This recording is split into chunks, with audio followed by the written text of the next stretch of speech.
the first time we came here. Oh, Paimon remembers! Nahita's consciousness had been trapped by the doctor, but we followed the clues she left behind to help her. So much time has already passed since then, and it seems Sumeru's changing for the better now that Nahita's in charge, right? Paimon just hopes this peace will last a long time, and then Nahita won't have any more new problems to deal with. Yeah, guess you're right. We somehow always find ourselves right in the thick of it. Who knows what will happen next? Come to think of it, maybe it's all because of you. Maybe you're just a magnet for trouble. Huh? Me? Before Paimon ran into you, Paimon never ran into any trouble. At most, when she was super tired, Paimon got caught in some strange whirlpool and sucked out into sea. And even then, you fished Paimon out! Anyway, for Nahita's sake, maybe we should think about heading to our next destination for now. Ah, look who it is. Running into you in a place like this? I can see you two still love wandering around. Oh, it's Dia! Since when are we just wandering around? We're usually taking care of some serious business. Even though it may have nothing to do with our journey. But never mind that. What brings you here? I just finished a commission in the desert for a usual client of mine. Nothing too interesting. Just escorting a shipment of goods. I'm on my way to report back. That's when I saw you two all the way over there, chatting away. What were you two talking about anyway?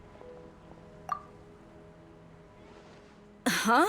You serious? Can't say I saw that coming. But you are travelers after all. I guess you'd never stay for too long in one place. Bumping into you like this will become a rarity. I'm starting to feel sad just thinking about it. Hey, how about I gather a few mercs to escort you two? What do you... Thanks, but no need. Oh, Paimon had no clue you'd miss us so much. But don't worry, we'll come back to see everyone when we get a chance. Sounds good. All you need to do to get to Fontaine is cross this stretch of desert and navigate some waterways. Knowing you two, I'm sure it won't be anything you can't handle. So, when are you leaving? Oh, wait a sec. Paimon just remembered there are still a few dishes in Sumeru that Paimon hasn't tried yet. Now, where's that list Paimon made?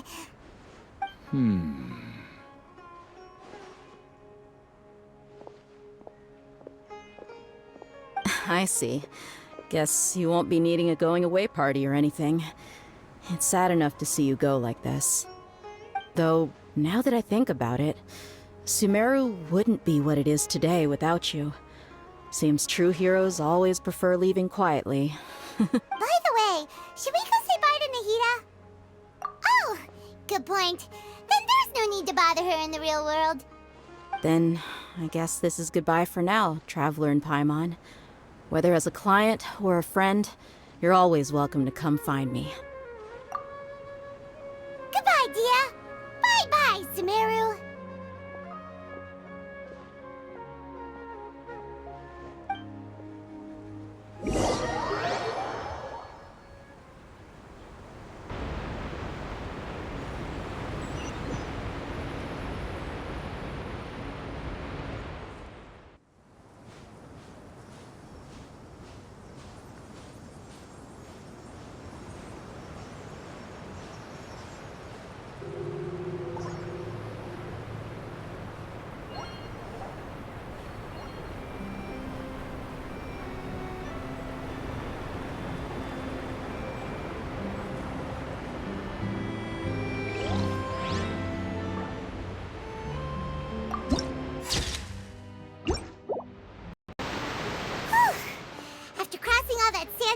We finally made it!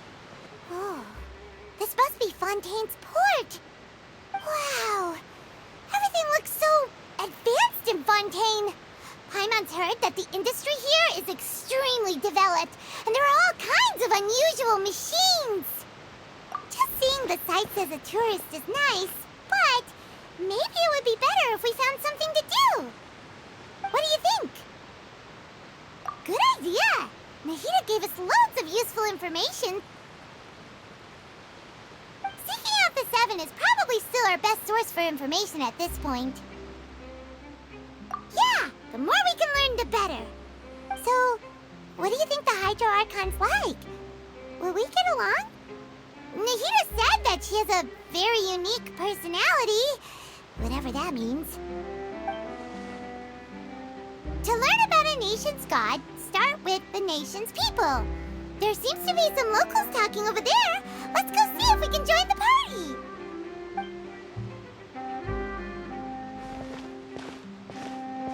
If you ask me, it's a tragedy how things ended for him.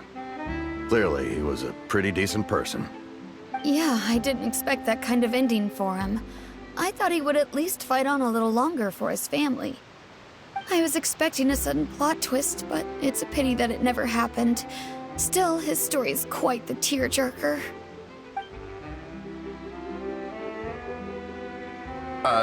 Excuse me. Can I help you too? I couldn't help but notice you standing here listening. Hi. We're travelers new to Fontaine, and we had something we wanted to ask, but you seem to be really busy talking about some kind of play, so we didn't want to interrupt. Play? Oh, no. We're talking about something that really happened. In fact, it's a case that was just heard a few days ago. Really? Like, a real trial? But the way you were talking about it and the words you used just now made it sound like some kind of story. Well, good tales are often based on true stories, aren't they? And what you see in reality may also be someone deliberately putting on an act while harboring ulterior motives. Whether something is true or not simply isn't that important. The main thing is whether the story being acted out on the stage is splendid enough.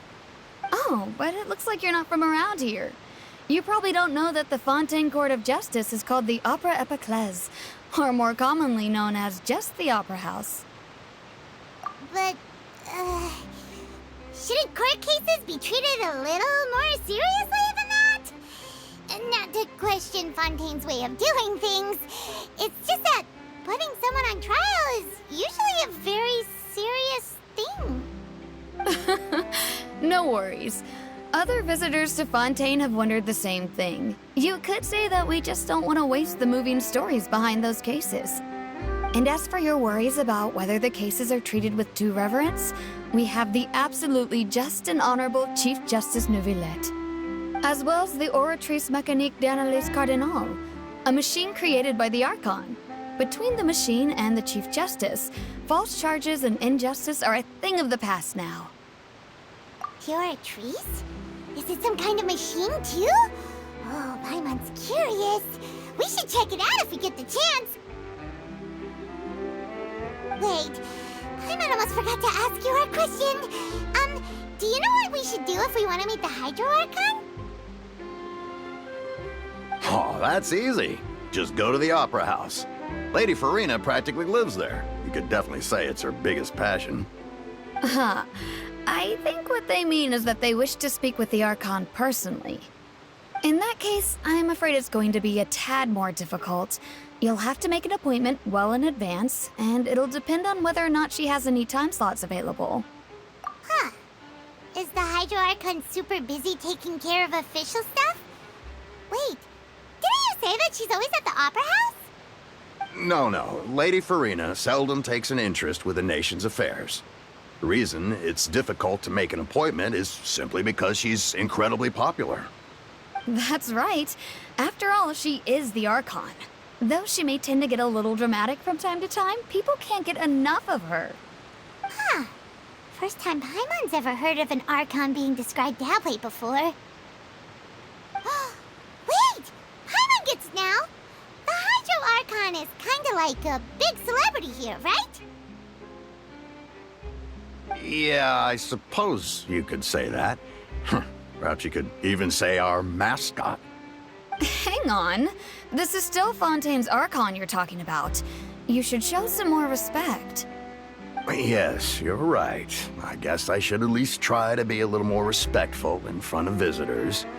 Otherwise, I might get arrested and find myself face to face with Monsieur Neuvillette. Come on. Sure, there's a lot of laws here, but nobody's going to be arrested for saying something disrespectful about the Hydro Archon. Alright, I think we get it. Thank you! At least we now know that we can find the Hydro Archon at the Opera House. But who knows how long making an appointment will take? Guess we could have a look around the city in the meantime. Hey! What are you looking over there for? Huh. Maybe something's the matter. She isn't going to jump into the water, is she? Maybe we better go check on her.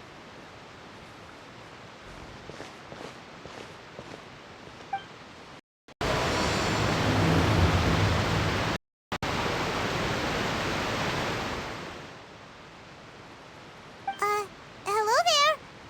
Excuse me. Are you alright? Huh? I'm fine. Thanks. Oh, okay then. We just noticed that you seem to be worried about something. About many things, actually. But there's nothing I can do but just keep my troubles to myself.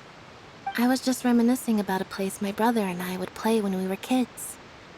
It was just atop that hill over there. See? You're pointing at the sea. Wait, are you saying that you and your brother lived in the water? Though people call the waters around Fontaine a sea, it's actually just an inland lake that's filled with fresh water. And though I can still see that hill clearly in my memories, now it's been completely submerged.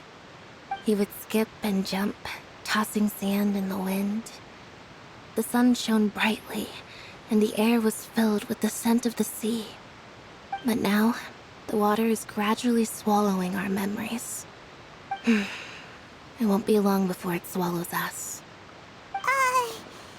Sorry. Paimon doesn't really get what you mean. I don't believe we've had the pleasure of meeting. Are you Lynette's new friends? Oh, and you are?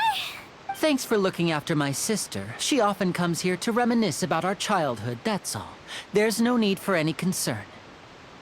Allow me to introduce myself. I'm Linny, and this is my sister Lynette.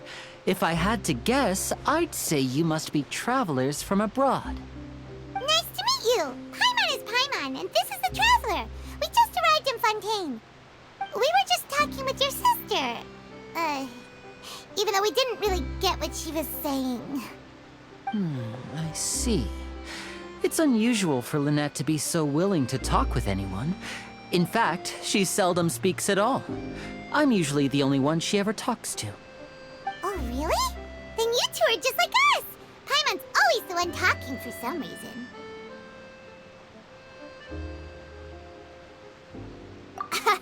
So that's how you think it is? I also think my brother can be too talkative at times. Seems you were right, Paimon. We are quite similar.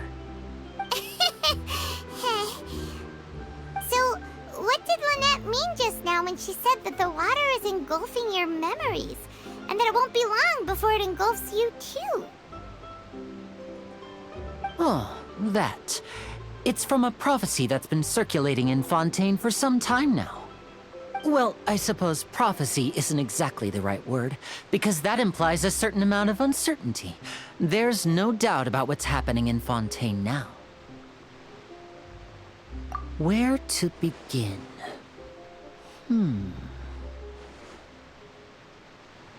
Let's put that question on hold for a moment. We still haven't formally greeted each other yet, have we? Did all the introductions earlier not count?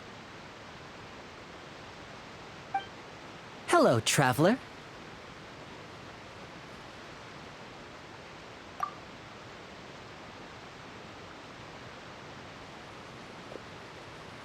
And hello, Paimon. Hey! Why didn't Paimon get a handshake? You're not poking fun at Paimon, are you? Please, don't take offense. Just consider it a sort of etiquette we have here in Fontaine when making new friends. You should remember it. It might prove useful. Right then. Well, Paimon's just happy to have a local friend now. By the way, we were just getting ready to go to the Opera House to meet the Hydro Archon. Would you be able to show us the way? So you're going to see Lady Farina? No problem at all. In fact, I was planning to go to the Opera House later myself. I'll gladly take you once I finish things here. Please, follow me.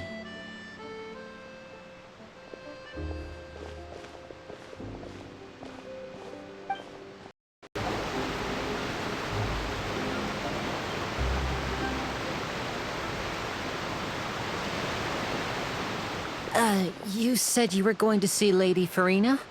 Well, it seems Lady Farina has come to see you.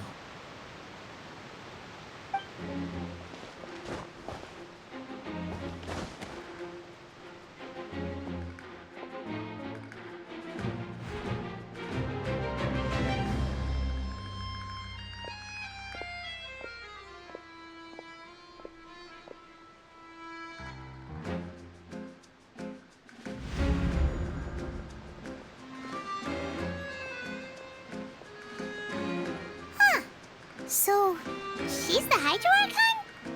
But how did she know we were looking for her?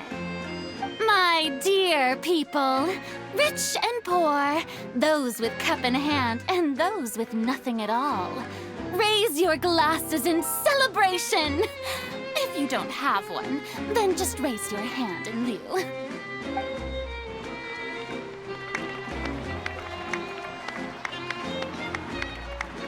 As you can all see, two unfamiliar travelers have arrived in our nation. Come, let us make a toast in honor of this traveler and his companion who have journeyed here from distant lands.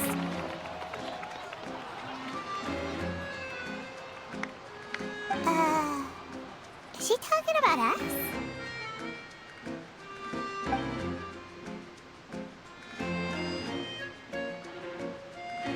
I've long heard of the turmoil and chaos you left in your wake as you visited other nations. But I welcome you nevertheless. No, I have come to receive you personally. Fear is for insignificant cowards.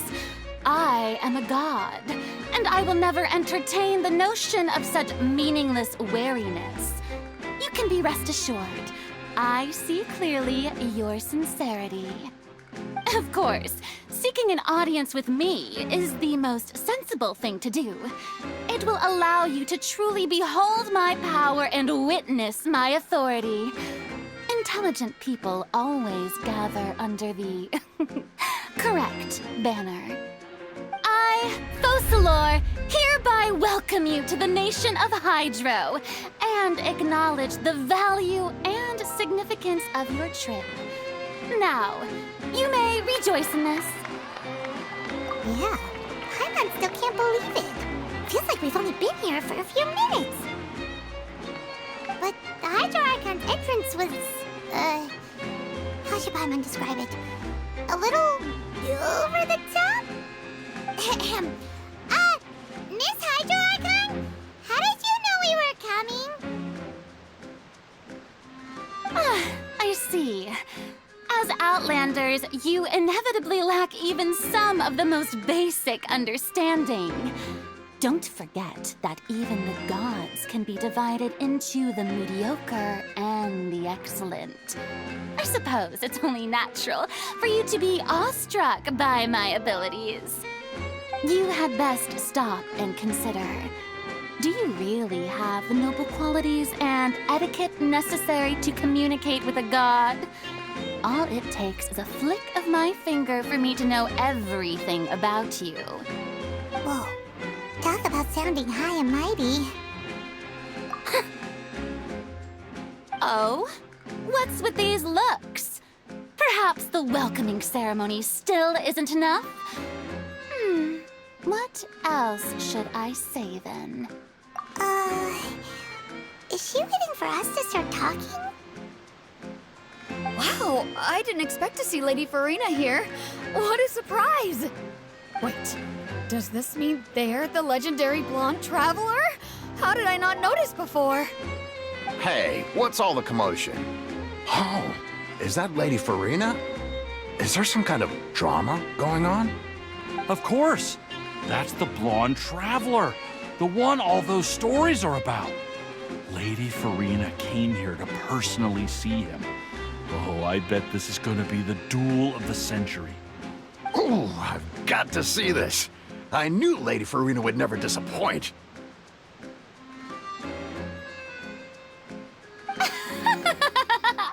Yes, but don't get too excited now. My dear believers and spectators alike tend to get quite rowdy, and despite the noise, I've come to tolerate all their ruckus.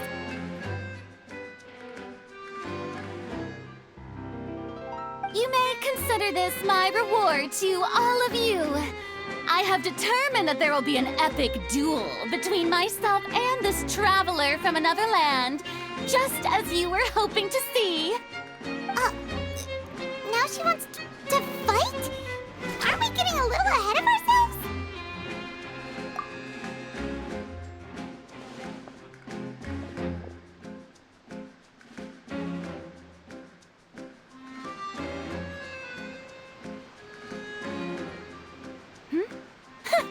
Are you not afraid?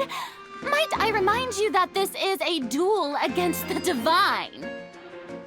What are you trying to do, traveler? Provoking a god in front of her people? Stand down, Clorend. I admire his bravery. Few have the courage to draw their sword against a god. He is obviously a true warrior. Unfortunately, people nowadays only crave to be thrilled, and a mere duel will not slake their thirst for excitement. Huh. Yeah, she's right. Just a duel wouldn't be all that interesting. On Araneus, criminals are always requesting duels to defend their honor. They're getting a bit old, to tell the truth. You see. Then, as the god of justice, I shall face this traveler in another kind of duel. A duel in court! Whoa, all right! Now that'll be worth seeing! Right. This is Fontaine, after all. Such a grand opera house, it would be a pity not to use it. Why do you care so much about the crowd's reactions? Seems you've spent a little too much time in the opera house. Besides, how exactly do you plan to have a duel in court? You mean you're going to put us on trial?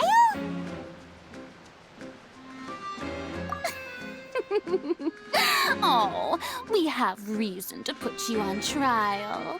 It's obvious, isn't it? According to Fontaine law, no one is permitted to release any flying objects within Fontaine city limits during the first 3 days of each month. You are clearly guilty of violating this law, no? Oh, so that's what they've done wrong. That's our Lady Farina. No one knows the laws of Fontaine like she does. You call that obvious? What kind of law is that? Wait, flying object? You mean Paimon? Precisely! Now, if you two have no objections, then in the name of the Hydro Archon, I order your arrest. My apologies, Lady Farina. I don't mean to spoil the fun. But if you would allow me to interject, I don't think that Paimon here meets the definition of a flying object. You tell her, Linny! Finally someone who's not crazy. How could anyone call Paimon a flying object? Ah, great magician Linny, my beloved citizen. I'll permit you to object. But how exactly do you plan to prove your claim? As a magician who just rained on your parade, I naturally should shoulder the responsibility of saving the show.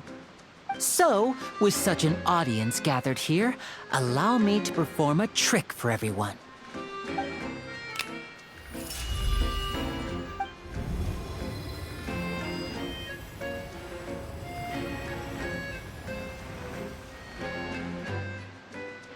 Ta-da! What's that on Paimon's back? Hey, when did Lenny do that?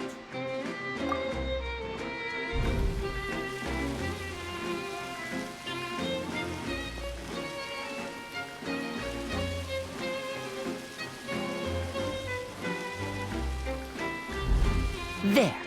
As you can all clearly see, Paimon should be classified as, well, something like a balloon. This rope has been in the Traveler's hand all along. It was just that no one could see it before. Huh? You call that magic? You've got to be joking. I thought it was pretty good. Nice one. Huh. I'm not sure what to think. It seems Lady Farina's charges no longer hold water.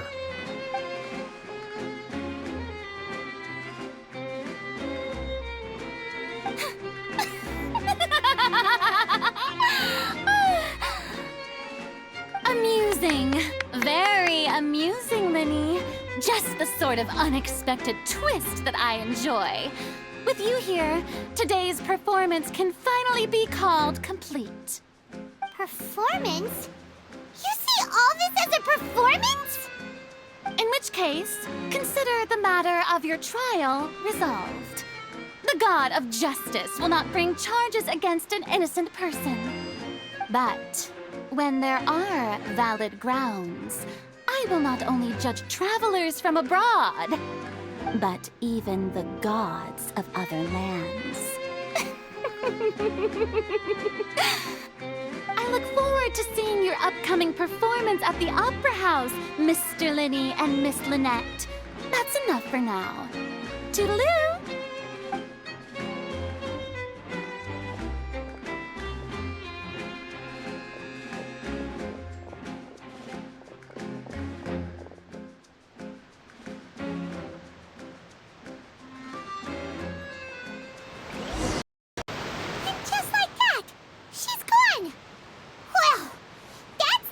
Unpredictable Archon Paimon's ever seen. He never even had a chance to ask her anything. But that's a problem for future Paimon. That whole scene just now was really... Don't mention it. I just happened to remember that there was such a law, so I did a little preparation, just in case. I didn't think it would actually come in handy. So, now do you see what kind of god Lady Farina is? She can be a bit confusing at times, but she is still amenable to reason. Anyway, Paimon had no idea you were a magician, Linny. It sounded like you'll be performing at the Opera House, right? I just know a few simple tricks I use to make a living. Lynette is my assistant. It will actually be my first time performing on the most prestigious stage in Fontaine, the Opera House. But isn't the Opera House where criminal trials are held in Fontaine?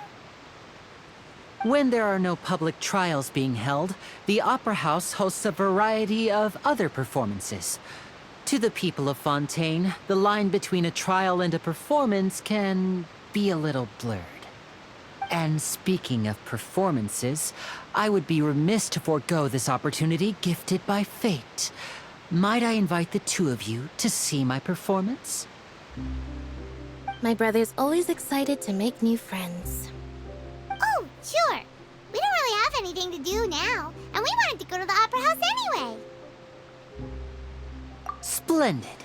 In that case, why don't we go together? I'll show you the way. I just have something to take care of first. You really mean it? Then I'll take you up on your offer. This is a magical item known as a magic pocket. Perhaps you can help me distribute them to the people here. Huh? What are they going to use it for? About that... You asked me before about the prophecy, right? Let me start by telling you a little more about what it entails. I'm not sure exactly when it began, but a prophecy has been circulating around Fontaine. It says that every person in Fontaine is born with sin. No matter how the nation of justice holds trial after trial, this sin cannot be absolved. until one day, the water levels in Fontaine will rise, and the sinful people will slowly be drowned. In the end, the people will all be dissolved into the waters, and only the Hydro Archon will remain, weeping on her throne. Only then will the sins of the people of Fontaine be washed away. That sounds pretty gloomy. Why are people in Fontaine born with sin? What is that supposed to mean? There are lots of guesses. Some say that the ancestors of Fontaine stole the power of the seas and stirred its wrath. Others say that the people of Fontaine never heeded the first Hydro Archon's warnings and offended Celestia. But here in Fontaine, evidence is what matters. There hasn't been concrete evidence for any of these claims, so they can only be regarded as conjecture. If even the people in Fontaine don't know what sin they committed, wouldn't it be better just to ignore the prophecy completely? Why bother feeling guilty all the time? That's exactly what the people did at first. But in the last few years, the water levels in Fontaine have actually started rising. Many places have already been completely submerged, and now lie beneath the sea. Many people carry on with their lives as before and shrug it off as a natural phenomenon. But my family and I think that the people of Fontaine shouldn't ignore the possibility, which would end up sentencing them to death.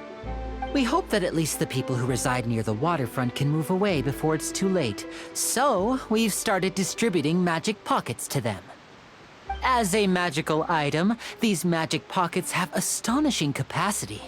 I'm sure they will come in handy when people are moving their belongings. Oh, Paimon gets it! It's like preparing for a rainy day! But... Perhaps only absolute power could ever contend with such a catastrophe. But who knows? We're just tiny specks in the grand scheme of things. Now, if you'd like to help, then please give these magic pockets to anyone nearby. Be sure to convince them to take it, regardless of what they say. What's this? So you also believe in the prophecy. Keep it. I won't have any use for it. what? You mean you don't believe in the prophecy? No, I believe in the prophecy. But I also believe in another story. The story says that people once lived in the ocean. They were one with the ocean and couldn't live apart from it. But as time wore on, people desired to live on land and developed blood vessels, encapsulating the sea within their bodies. Thus could people set foot on land. So, if you ask me, when the water rises and takes us all, it'll be like we're going home. Oh, we hadn't heard that one before. But people can't live underwater. They'll die. You should probably still take it. All right, I'll take it. I guess I just feel that being dissolved into the water doesn't necessarily mean death.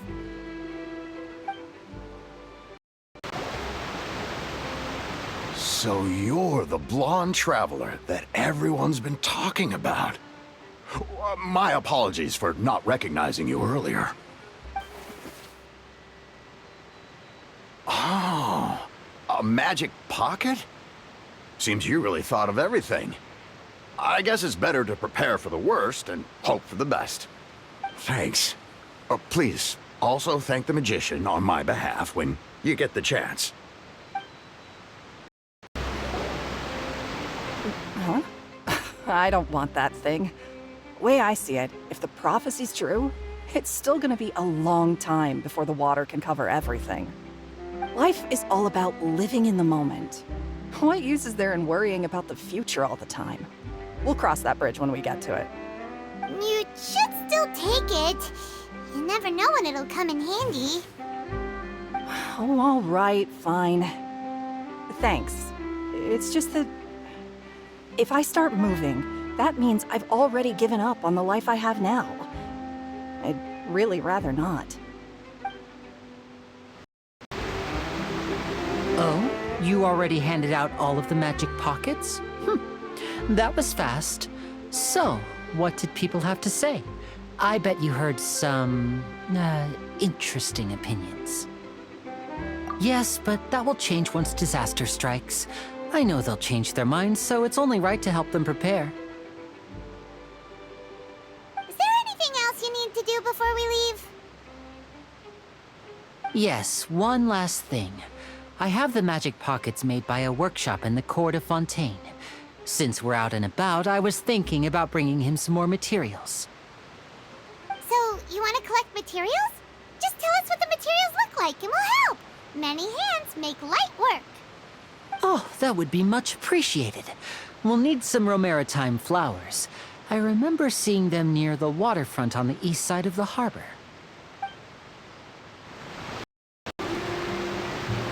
You made quick work of that. I can tell you're an experienced traveler.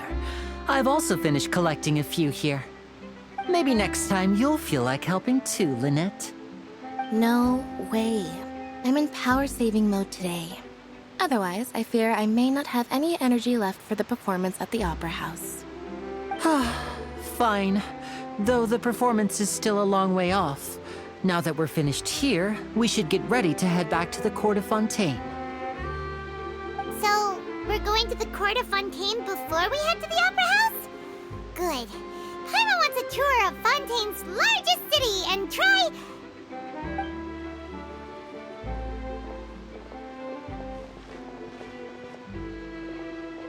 Wait, shh. Have you noticed that person over there? The young girl. Huh? What's wrong with her? Paimon didn't notice anything. She's obviously a thief. Magicians and thieves practice similar methods. We divert attention, and a distracted audience is one that won't discover what you're really doing. Watch her movements carefully.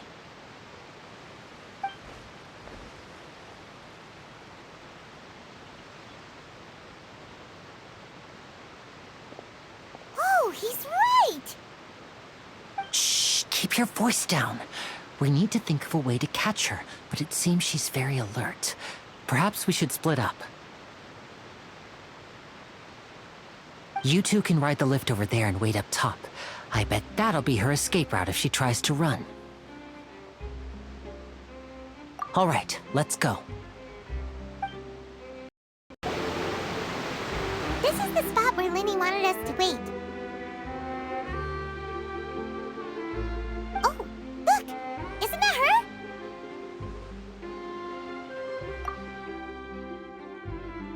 Oh no! Did she notice us? She started running the other direction!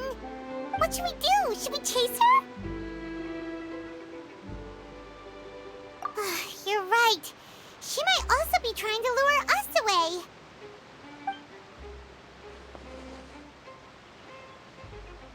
Nothing's happened for a while now. Paimon wonders if Linny caught the thief. Yeah, let's go. Are you sure that's all she took? You should check to make sure you're not missing anything else. No, that was all. Oh, I can't thank you enough. I didn't notice a thing earlier. Anyway, I should be going now. Thanks again. Oh, were you returning what the thief had stolen? That's right. Pity I wasn't able to catch her. She distracted me by dropping the thing she stole on the ground. By the time I looked back, she was already gone. I saw the general direction she went, but Linny twisted his ankle, and I needed to make sure he was okay. Oh, did you get hurt, Linny? I'll be all right. It's just a twisted ankle, that's all. In fact, it's feeling better already. If you want to play at being a hero, at least try not to get hurt doing it.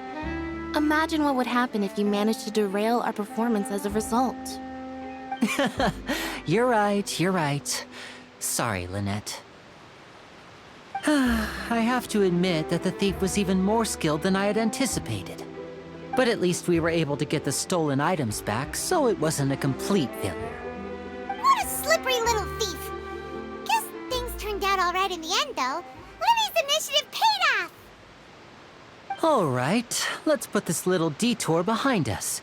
We should go to the Court of Fontaine now.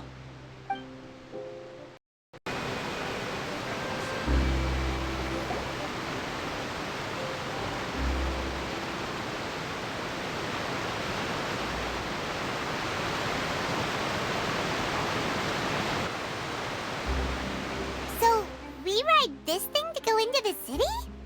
What an ingenious way to get around! People in Fontaine really know how to use water! This is an aquabus. It allows people to travel between several key locations around Fontaine. It's pretty convenient, but the ride can become a little dull after a while. The scenery is always the same. That's why it's better to travel with friends. So you mean it's still boring even when I'm riding with you?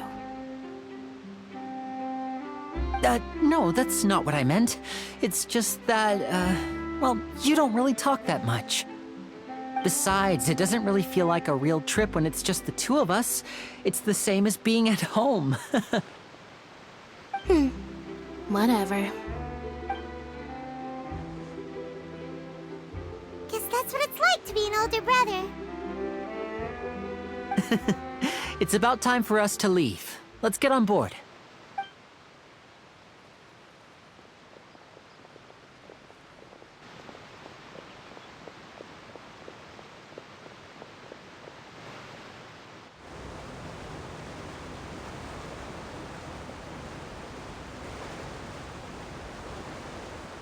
Oh, excuse me! Aren't you the great magician Linny? And his assistant Lynette? Hello. I don't believe we've...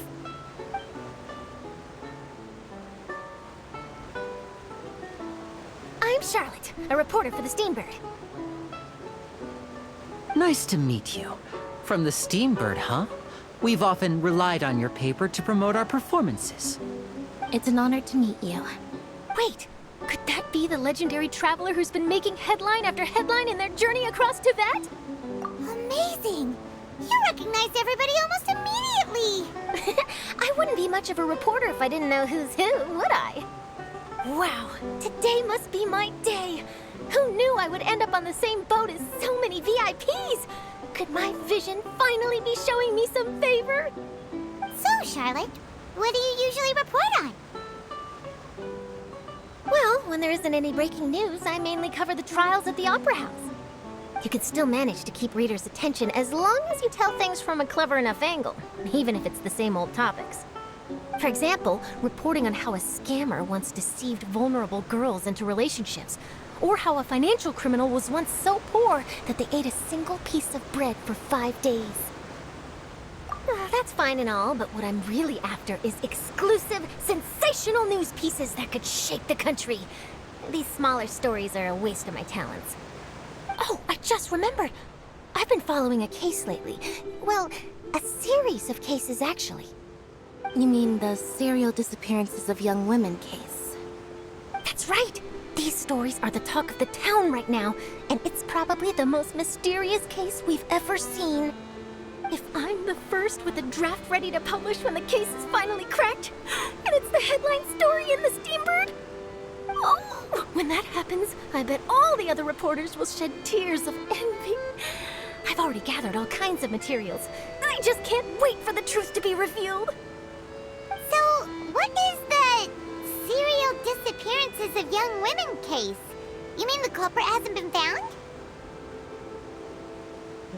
That's right. The first missing girl case happened almost 20 years ago.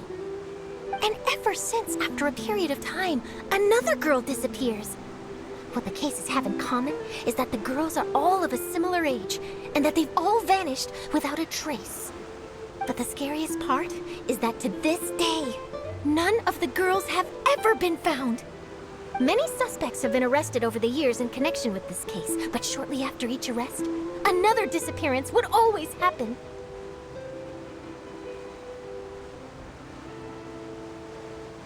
Yes, it's possible.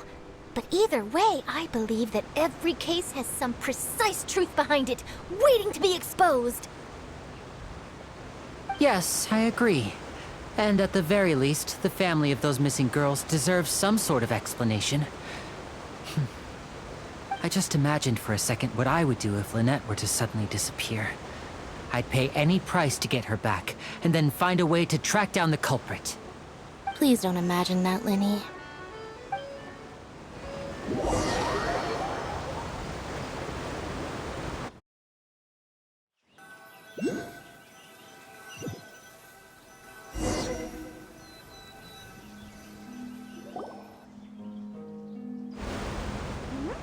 Hey, we're almost there! Look!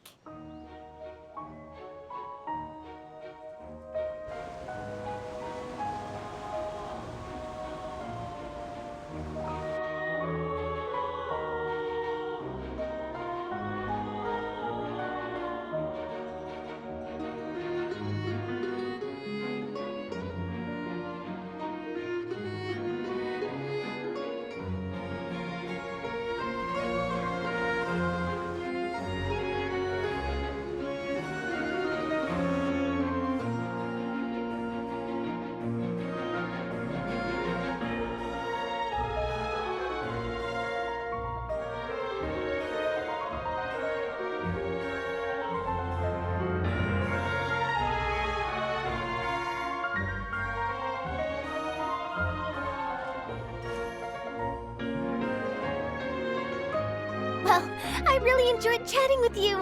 Life should be full of pleasant little surprises like this. Yeah, us as well. The ride went by too quickly. Ah, I have an interview to get to. I should get going before I'm late. Okay, Paimon hopes we can chat again soon, Charlotte. See ya! Bye now. Oh, be sure to stop by and see me at the Steambird when you have time. What a tough job. Always running around and interviewing everyone. Well, where should we go now? If you don't mind, how about we stop by my home first? Besides, I still have all the materials we collected. Sure, we wouldn't mind at all. This city is so huge, Paimon wouldn't know where to start anyway.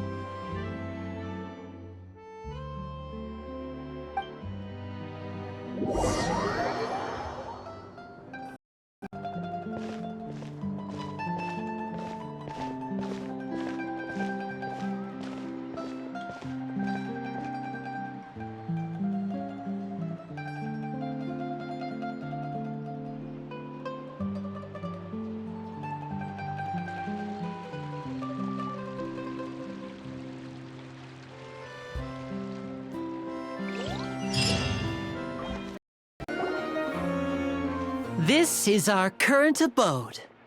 Ah, Fremine, you're home. Where did everyone else go? I have some new friends that I would like to introduce. Oh, they all just went out a moment ago.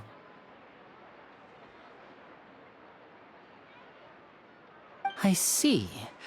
Everyone is getting busier now that Father will be returning soon. I suppose that can't be helped. Allow me to introduce you to my little brother, Fremine. He is a phenomenal diver. Hello. Nice to meet you. Paimon is Paimon, and this is the Traveler. Oh, you sound very proud to have a diver as a brother, Linny.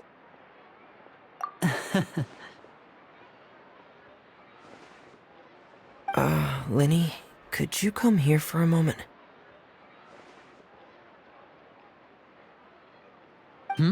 What is it, Fremine? Do you have something to tell me?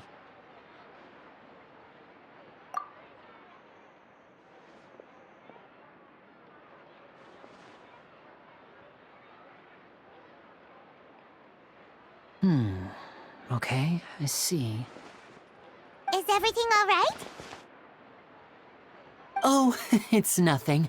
We were just discussing a little housework. Sorry for the interruption. Oh, before I forget, the Traveler and I collected more materials to make magic pockets. Were you able to get any, Fremine? Yes, I went diving and gathered lots of materials. I was about to give them to you. That's our Fremine, always quick with the underwater work.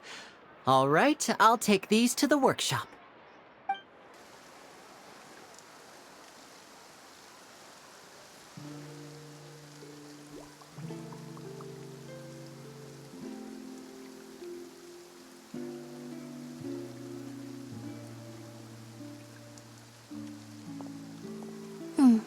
Looks like rain.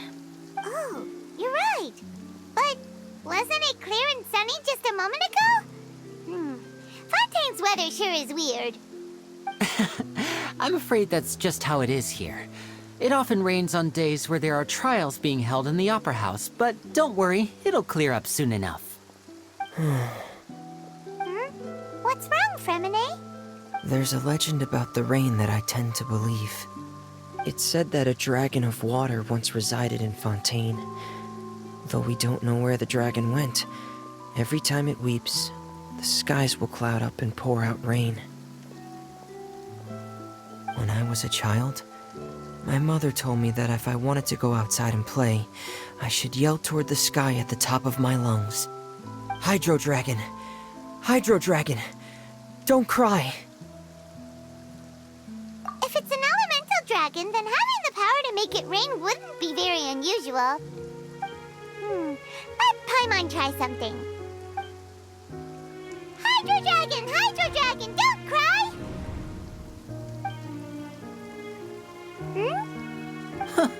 Doesn't seem to be of any use. It is just a legend after all. You know, you might be a more popular magician if you understood the concept of romanticism. Or could at least play along. Sorry, it might be because we've never met the Hydro Dragon. Perhaps it can't be comforted by the words of strangers.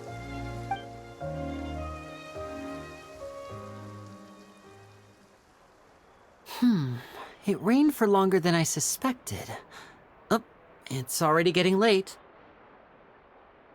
Was there something you needed to do, Linny? Yeah, some preparations for the show at the Opera House. I need to find a way to catch the last aqua bus of the day.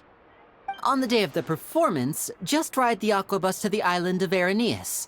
I'll have Lynette meet you at the fountain in front of the Opera House. Oh, are you leaving now? What is it, Fremine? I'm in a hurry. Oh, I get it. You feel nervous delivering the materials for the magic pockets, is that it? Perhaps we could trouble the Traveler to help us take these materials to the Beaumont workshop and deliver them to the owner there? I'm afraid that Fremine can be quite introverted, and the boss there tends to be pretty talkative. Fremine has always been a little afraid of her. No trouble at all! Don't worry, we're on the case! Sorry for the inconvenience. I'm quite useless when it comes to such tasks. I'll think of a way to make it up to you. Oh, no need! This will be a walk in the park for us!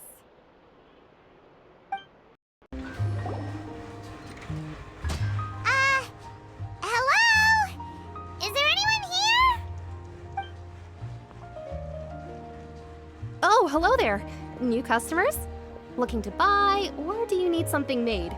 Or perhaps you're just looking for a chat with me. Oh no, we're just here to deliver some materials. Here they are. They're for making... what were they called again? Ah, these must be for magic pockets! I could tell right away. I've already made several orders worth now. No need. They've already prepaid several batches worth. When they told me what they'd be using them for, I even offered them a discount.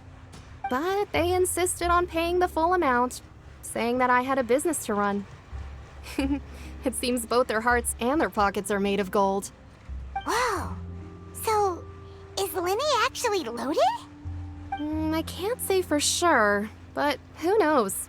Maybe there's good money to be made being a magician in Fontaine. Hey!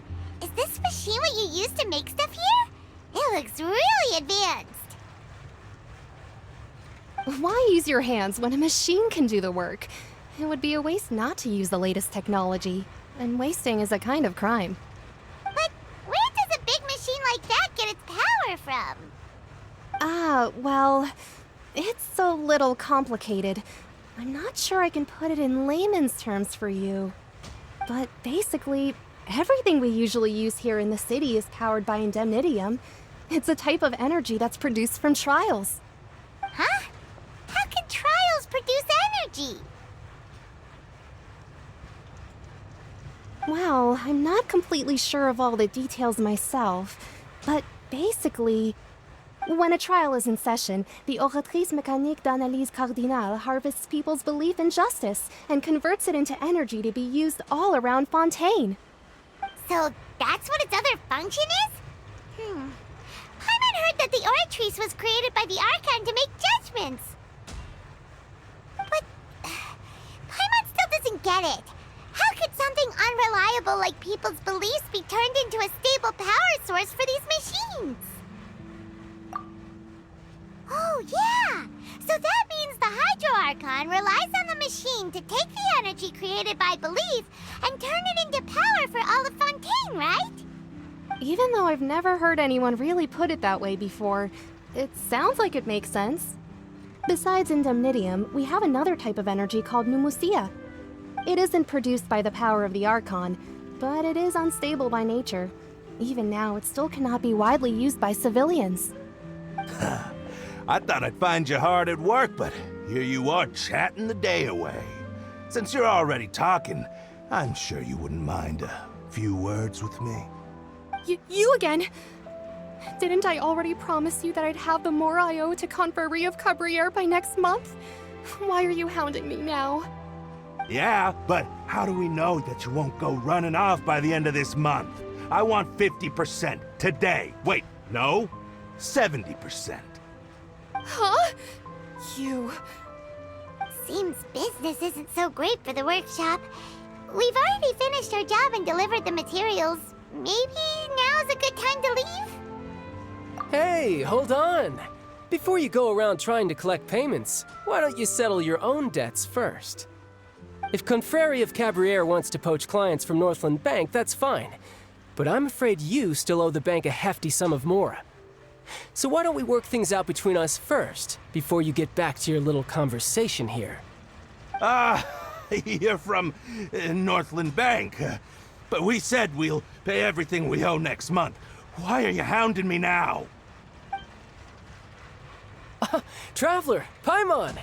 I didn't think I'd run into you here in Fontaine. What are the chances?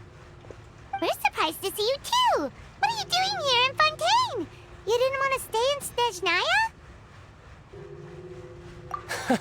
Long story short, I've already been in Fontaine for some time now, and honestly, things have been pretty boring. But it seems that fate brought our paths together today. Not only will I have some good friends here now, but ones who always seem to find trouble.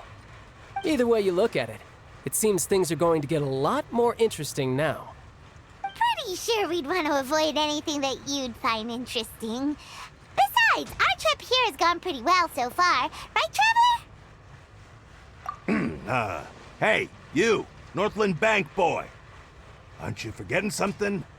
Don't interrupt. It's not often I run into the Traveler like this. Why don't you wait for me over there for a while? You kidding? Aren't you the one looking for us? You really expect us to sit and twiddle our thumbs while you catch up with your friends?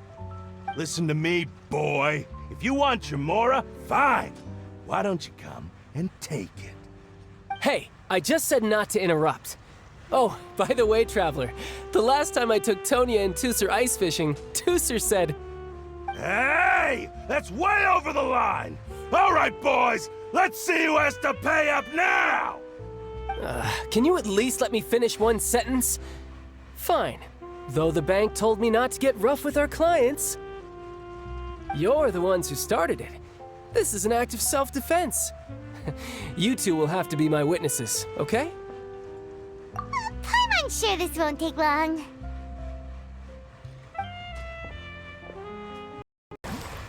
Oh, what's your deal, Brad? How are you so strong if you're just a staffer from Snezhnaya's Northland Bank? Wait, don't tell me you're... Oh, now you notice.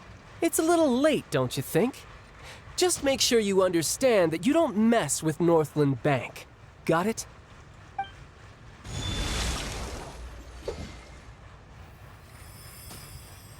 Huh? Now's my chance!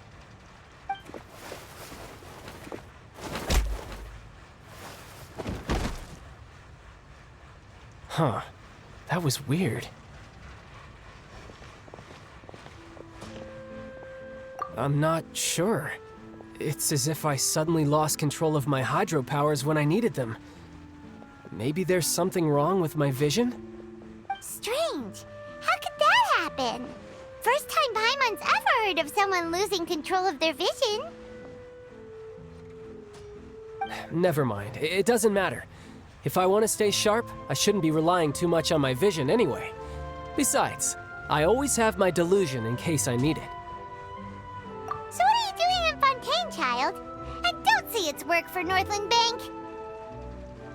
Well, I guess it's because I've been in a bad mood lately. Huh? What kind of reason is that? Wait, since when do you feel down about anything? I don't know. Maybe I still have a lot to learn about myself. But recently, there seems to be some sort of restless power stirring inside of me. And I don't know why, but every now and then I feel like I'm in a terrible mood. Maybe you losing control of your vision just now is connected with that power you're feeling inside. That is a possibility. I can't remember if I ever mentioned it before, but when I was 14, I fell into some unknown abyss. It was during that time I learned nearly all of my abilities. The one who took me under her wing and taught me was named Skirk. She was always quiet and very mysterious. Nobody knew where she came from or what she had been through, and she was always very strict when teaching me combat techniques. One time, I asked her why she was willing to take me on as an apprentice. From what I could make of her answer, it was because I had awakened it, and traces of it remained on me. She said that all my combat training would be useful in the future. But what is it? What did you awaken? She never explained that, but my guess is that it's related to a dream I saw when I had just fallen into that abyss. In my dream, I was in the deepest depths of the sea, and the boundless seabed was all around me. But in front of me appeared a whale that was so massive, I felt like I couldn't breathe. A whale? Oh, that sounds familiar! When we fought against you before, you summoned a huge whale that seemed to leap at us. Is that the one? That's just an abstract form of a whale that I create using my elemental powers. It takes that shape because the scene I dreamt of the whale has always been stuck in my mind. I'll never forget it. So you used the whale as inspiration for one of your moves? Huh. Seems a little twisted to Paimon. So why don't you just go ask your master? Maybe she knows the answer. You make it sound so easy. Ever since the incident I experienced there, I've never stopped searching for Master Skirk and that unknown abyss. But it's been years now, and I've still found nothing. There isn't even a trace of the place where I remember falling into the abyss. Oh, it sounds like some kind of ghost story. Yeah, I'm out of leads at this point, but there's nothing more I can do.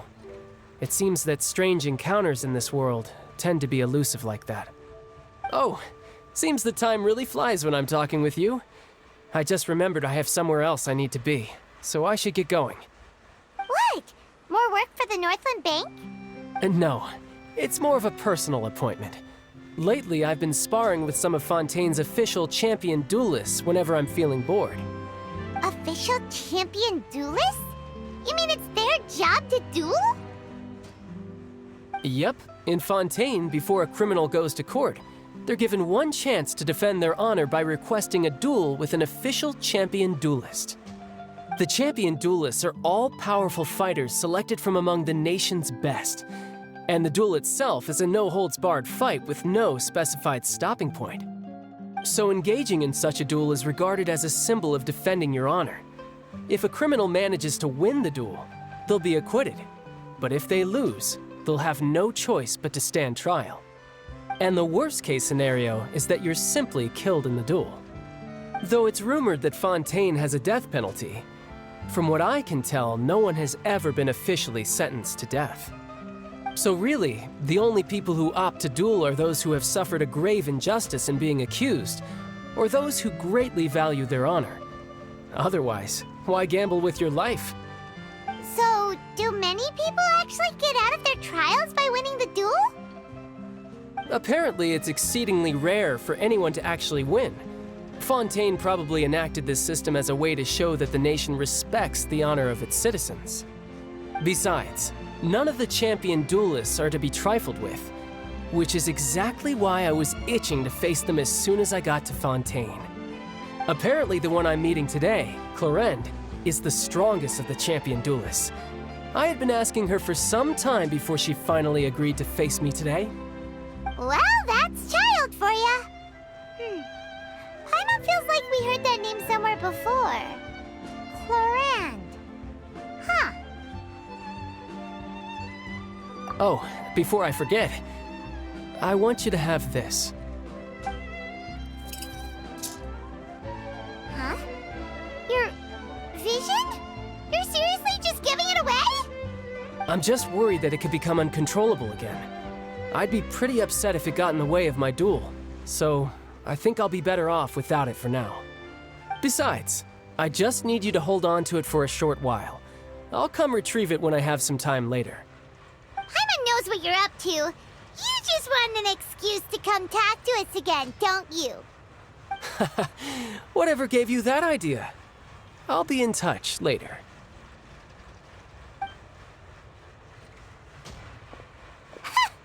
That sneaky guy. He said he's been feeling down lately, but he seemed the same. Well, seems we don't have much to do for now. We might as well walk around and see the city before Lenny's performance.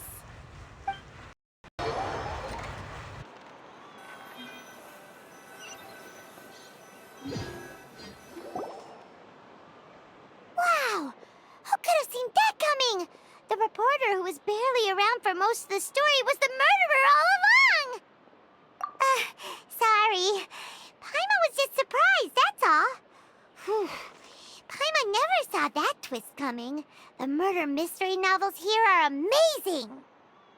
The whodunits here in Fontaine are a lot different than the light novels you see from Yai Publishing House. Both have their merits, but Paimon thinks this style of novels are more, well, novel. It's so exciting to reach the moment when the mystery is uncovered, especially in the one Paimon was just reading. You should buy a copy and read it too. Oh, sorry about that. Paimon will be more careful next time. Hey, shouldn't we be heading to the Opera House to see Lenny's performance soon? It's almost time for the show to start, so we should get going. Whoa, now this is fancy! The Opera at Eclairs. What a place to hold a performance! No wonder Lenny and Lynette were looking forward to it. Huh, looks like there's a lot of people standing around the fountain up ahead. Oh, Archon, please bless us with a bright and healthy child. We pray. I don't know why you always feel the need to ask so much. I'll be happy as long as our child is healthy and lives a peaceful life. I guess if they're our kid, then there's no doubt they'll turn out smart. Maybe this is one of the customs in Fontaine. There sure are a lot of couples here. Vache. What's wrong? Vache. Vache. No, Paimon didn't say anything. Are you hearing things? Welcome to the Fountain of Lucine. All the water flowing through Fontaine converges here. It's customary for newlyweds to come here and wish for children. Lynette! You scared Paimon! What? Lenny asked me to wait here for you, remember? Right. What do you mean? There are a lot of people here right now. Hey, you're not trying to scare Paimon, are you? Besides, it's the middle of the day. It's not the time for eerie things. I see. I might be able to tell you something that could help explain the voice you heard. In fact, you might not be imagining things at all. I suspect that what you heard is a result of your hypersensitivity to the hydro element. Others in my family have had similar experiences. It's because of his sensitivity to the hydro element? But what would hearing a voice have to do with elemental power? When do you cry, Paimon? Wait, what? What does that have to do with anything? Just answer me. When do you cry?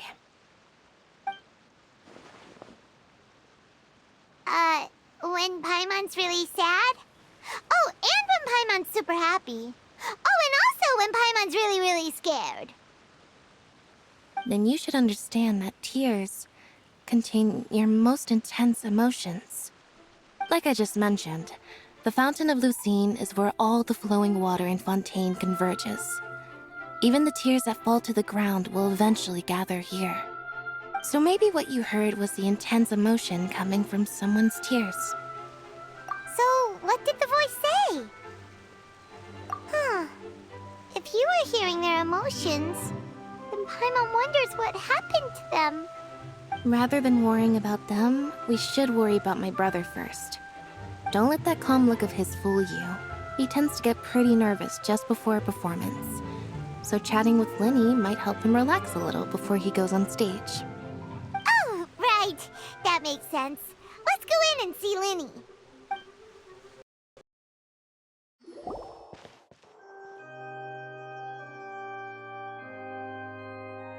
Ah, Traveler and Paimon. Good to see you. I knew you two would come. Are you kidding? We wouldn't miss it for the world. We've been looking forward to it. I can tell, judging by how early you've arrived. But you're actually right on time. The audience still hasn't started entering the venue yet, which means now is the perfect chance for us to take you to the best seats in the house. Wait just a moment. I'll fetch the tickets.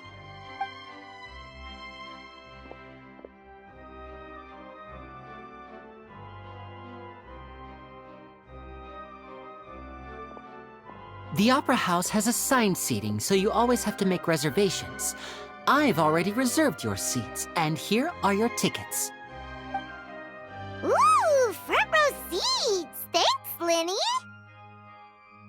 Don't mention it. There's no need to keep thanking me. Hey, Linny! Could you come over here and take a look at this? Oh, I'll be right there. Seems there's an issue with the stage props over there.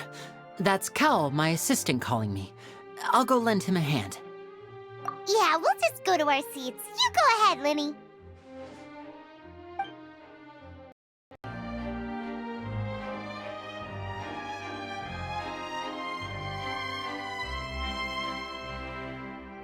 Oh, these should be our seats. Come on, let's sit down.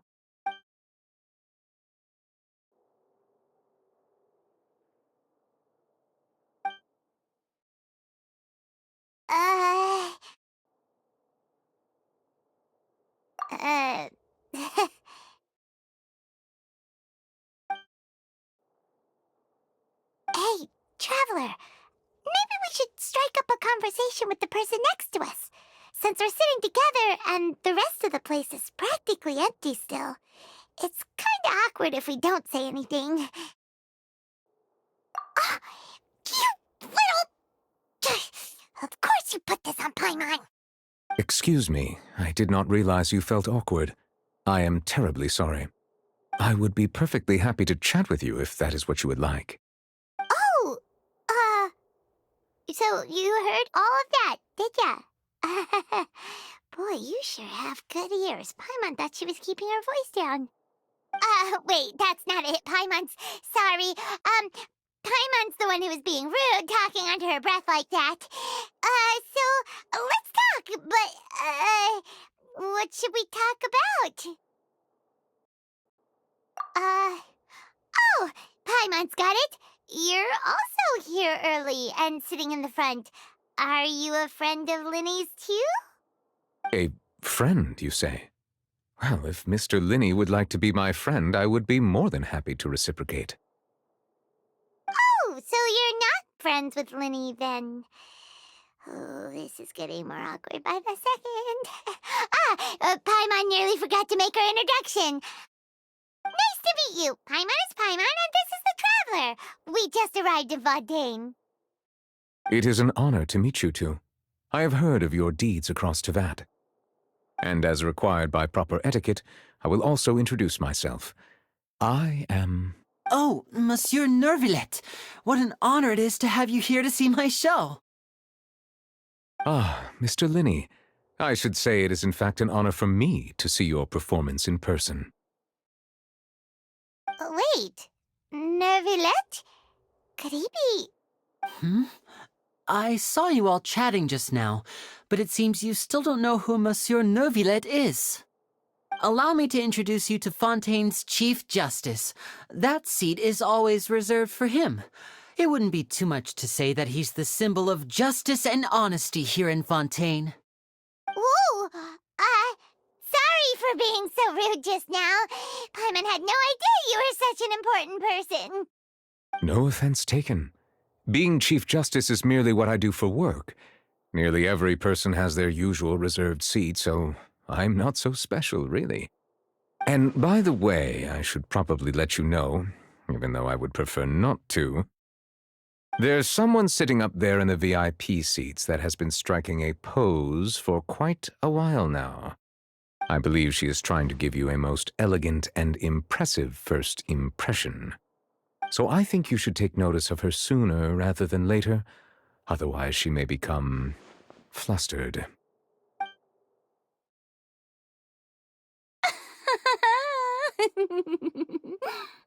Huh? Oh, it's Farina, the Hydro Archon. Huh. She sure has a smug and satisfied look on her face. Guess she has no idea that you saw right through her act. Very good. That is for the best. No need to pay her any more attention. We may now enjoy the show. Huh? So is this what things are like between the Chief Justice and the Hydro Archon? All right, please wait just a moment longer. I've pretty much finished my preparations, and the performance will start as soon as the audience has made their way to their seats. Yay!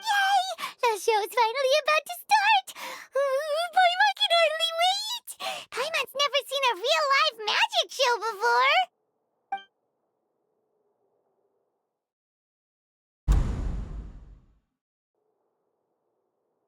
Ooh! They're dimming the lights! The show must be starting!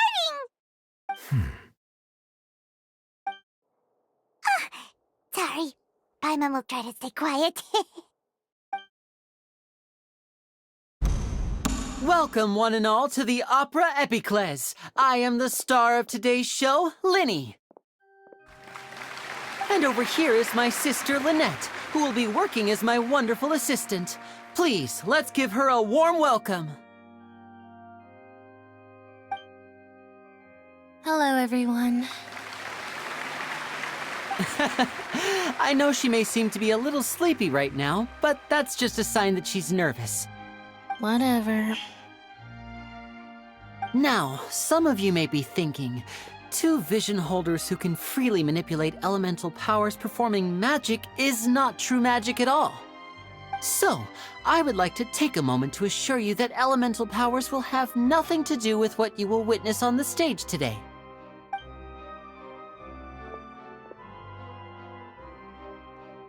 Both Lynette and myself have removed our visions for the show. That way, even the gods won't be able to help us. Oh, good point. That's what makes the show real magic. Now, without further ado, let the show begin. Lynette will now exit the stage to make some preparations. I know you might miss her, but don't worry. She'll be coming right back on stage momentarily. Perhaps in an unexpected way. I'm sure she'll be stealing the spotlight soon enough. Oh, and before I forget, there's one more thing I should say. You never know what can happen in the blink of an eye. A magician's greatest skill is making things disappear or appear. The possibilities are endless.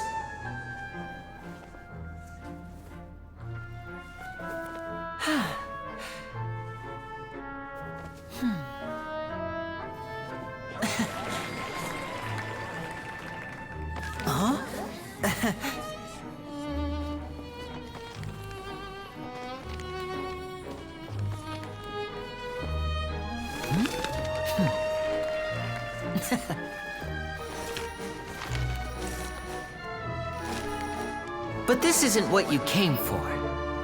These little tricks, you've seen them all before.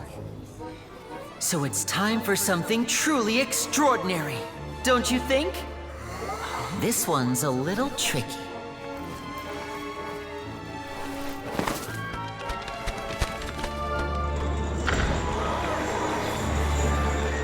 Using this water tank, I shall make my sister vanish completely, right before your very eyes.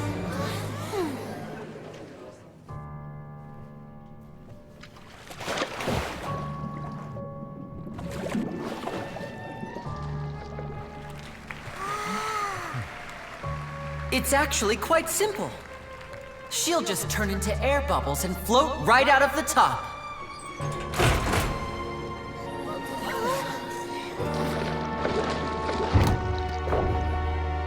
Oh no! I told them to check all the props carefully. With the lid on, even air can't escape. An amateur magician would be getting very nervous right around now. Luckily, it's me on stage, so let me show you what a true virtuoso can do.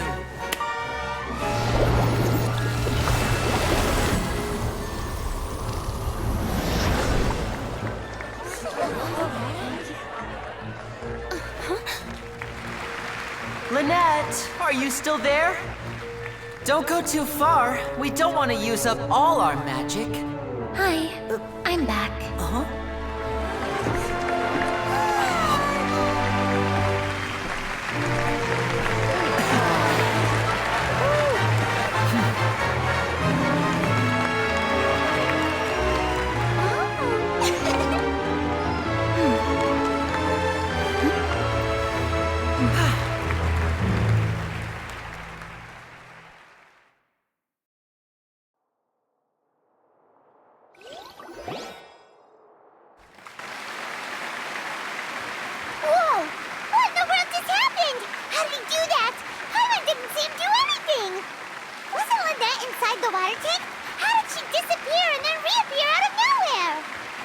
If we could see easily through his tricks, then that would mean that his skills are still lacking. To appreciate magic, you should focus on the show happening on stage, rather than getting caught up in trying to see that which has been intentionally hidden. Guess you're right. Paimon couldn't believe her eyes when Lynette reappeared. Amazing! Thank you everyone. I'm glad you enjoyed that performance. But our magical journey has only just begun. I've prepared even more astonishing surprises for everyone here. The magic of transformation and disappearance can go far beyond what you've just seen. I'm sure many of you are thinking that escaping the water tank was impressive enough, but Lynette is still my assistant after all. In which case, I have ample time to make all necessary preparations. So, for my next trick, I will require the participation of one lucky audience member. Please, if my assistants could bring out the magical boxes now. There are 2 boxes, and only 2 boxes. One is here, and one is there in the aisle among the audience. I'm sure many of our clever audience members have already guessed our next magic trick. A swap! Our lucky audience member and I will each enter a magic box. After 1 minute, we will each emerge from the opposite box. Now please, everyone pay very close attention to the box you see here. Don't give me any chance to make a move. Wow! How's he gonna do this? Hey, do you think this is all magic tricks, or does Lenny have actual superpowers? The lucky audience member will be generated by this random number selector. It selects numbers entirely at random. Even I don't know who will be chosen to participate. Now then, let's begin. Let me see. Oh, row 7, seat 3. Congratulations! You now have the chance to experience magic firsthand for an entire minute. Please, come forward. My assistant will take you beside the magic box. I'm sorry, it might be a little cramped inside, but no need to feel nervous. We've carefully arranged everything for you to be as comfortable as possible. You don't need to do anything, but no matter what strange things may happen, don't come out of the box. If the magic is interrupted, who knows where you might end up? You might even find yourself in the Fortress of Meropide. Oh, okay. All right. Before I enter the magic box, there is one more thing I need to ask the audience to do. Could you all give me a countdown? Like this. 60, 59, 58. Just keep counting down. You can go a little faster or slower if you like. I won't be able to see anything in the pitch-black box, so I'll be relying on your voices to know when time is up. Oh, and no tricks now. If you quickly count from 60 in just 30 seconds, then I'll be in a tough spot. Ooh! Paimon kinda wants to count faster after hearing him say that! No, that won't do. I can see it in your eyes. You still can't be trusted. Let's practice together. Come on, repeat after me. 60, 59, 58. 60, 59, 58! That's right, perfect. Keep it going. All right, I'll see you all on the other side once you've finished counting.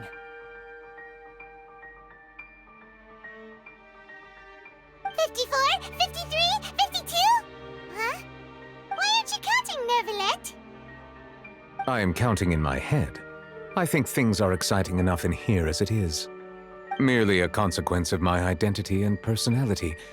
Do not worry about me. Just enjoy the show. Oh, all right. You look so serious that Paimon thought you might be feeling uncomfortable or something. 40, 39, 38! Mr. Linney, are you all right in there? Is everything ready? Yes, I'm fine. I'm just double-checking the direction of the magic. It would be a disaster if we get sent to the wrong places. For example, midair right above the audience. Even though he's saying that, Lenny doesn't seem nervous at all.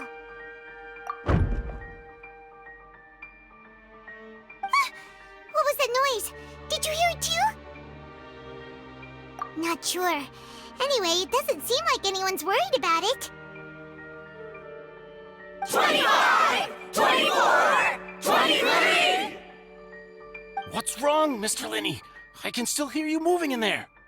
I seem to have accidentally knocked over a decoration. I'm trying to fix it, but it's pitch black in here. I can't tell left from right. Never mind the decorations. There's no time for that. The show is what's important. No, that's unacceptable. I want my show to be perfect. Don't worry, we still have 20 seconds. Hear them counting? 19! 18! 17! It seems things aren't quite going as planned. I apologize, everyone. It feels like you're all starting to count faster, but that's all right. I know it can be tiring to do such a long countdown. 10 seconds and change is still plenty of time. 10! Almost there now. 8! Whew. Swapping two people is harder work than you might think. Even a master magician like me can't guarantee I'll get it right the first time. Hey, wait! Is this the back one? I can't tell. They both look the same inside. Huh? No, that's not it. I'll try again. 7! Hey, slow down! Honestly! 5! 4! 3! Whoops! That doesn't count! 0!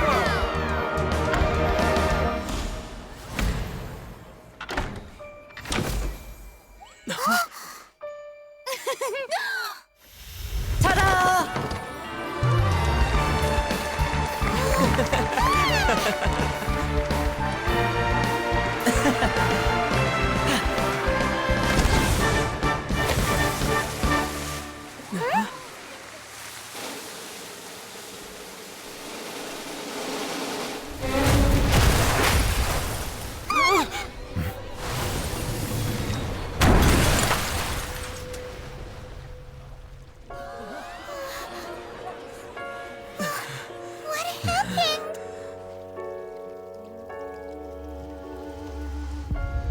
Is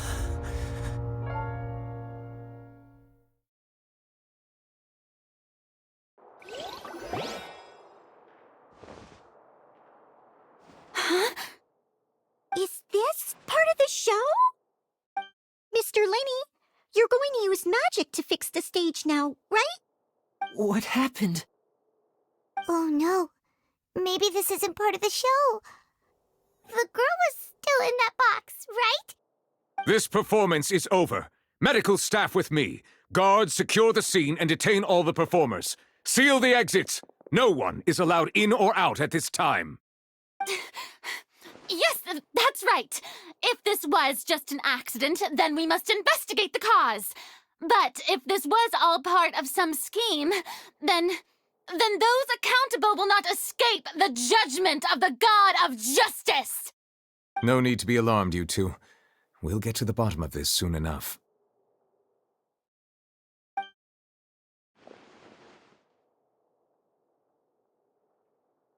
Unfortunately, the person who is in the magic box has been pronounced dead. His name was Cowell, one of the assistants in Linney's magic troupe. Apparently, the fireworks on stage ignited the ropes that were suspending the water tank, which then caused the tank to fall onto the stage. As of now, we are still not sure why we found Cowell in the box, rather than the guest from the audience. And after an initial search of the area, the guards have confirmed that the girl is nowhere to be found. It appears that this incident was not merely some mishap with the performance. And there are many indications that it is connected with the case of the serial disappearances of young women. The serial disappearances case? That's the case that Charlotte mentioned before!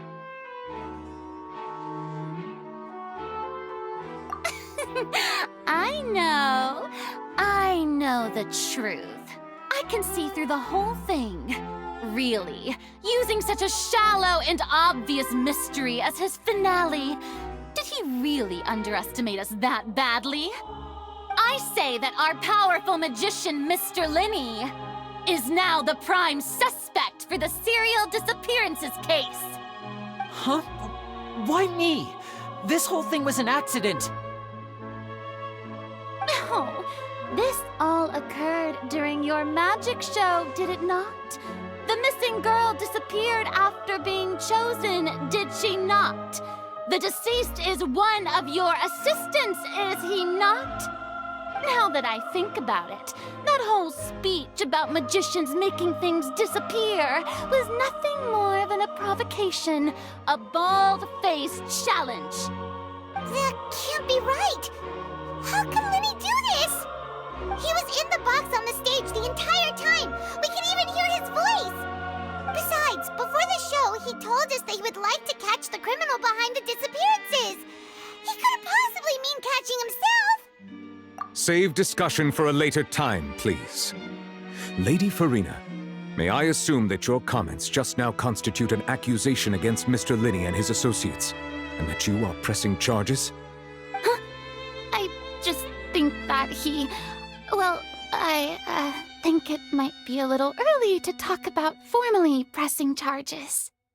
But what Lady Farina said just now makes perfect sense. Looks like she's gonna personally deliver justice. A kidnapping and murder carried out under the cover of a magic show. Lady Farina said it all. I mean, of course, my dear people. But what excites me even more than the obvious truth before our eyes is the opponent I'll be facing. That's right. I mean you, Traveler. You'll support Linney, won't you? After all, he was the one who helped you the first time we met. Then there's no problem at all. You know, the Traveler and I already had a duel the first time we met. But with Linney's help, our little duel ended in a draw. But draws really are the most boring possible outcome. So, no more draws.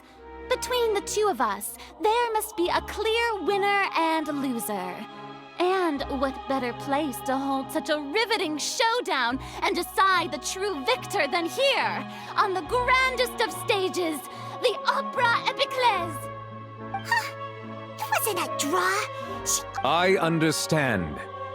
Charges have now been pressed, and as such, a trial is in order. Well, Traveler, seems Lady Farina has set you in her sights. But putting her dramatic rhetoric aside for a moment, I would like to ask you, are you willing to act as Mr. Linney's attorney and defend him in this case? Very well. The trial will be held a day from now in the Opera House. Both sides may investigate the scene to build their cases and search for the truth. Linney and his troupe are all potential suspects and shall remain within the Opera House. The audience may begin to leave in an orderly fashion once they have been cleared by the guards. A day isn't that long.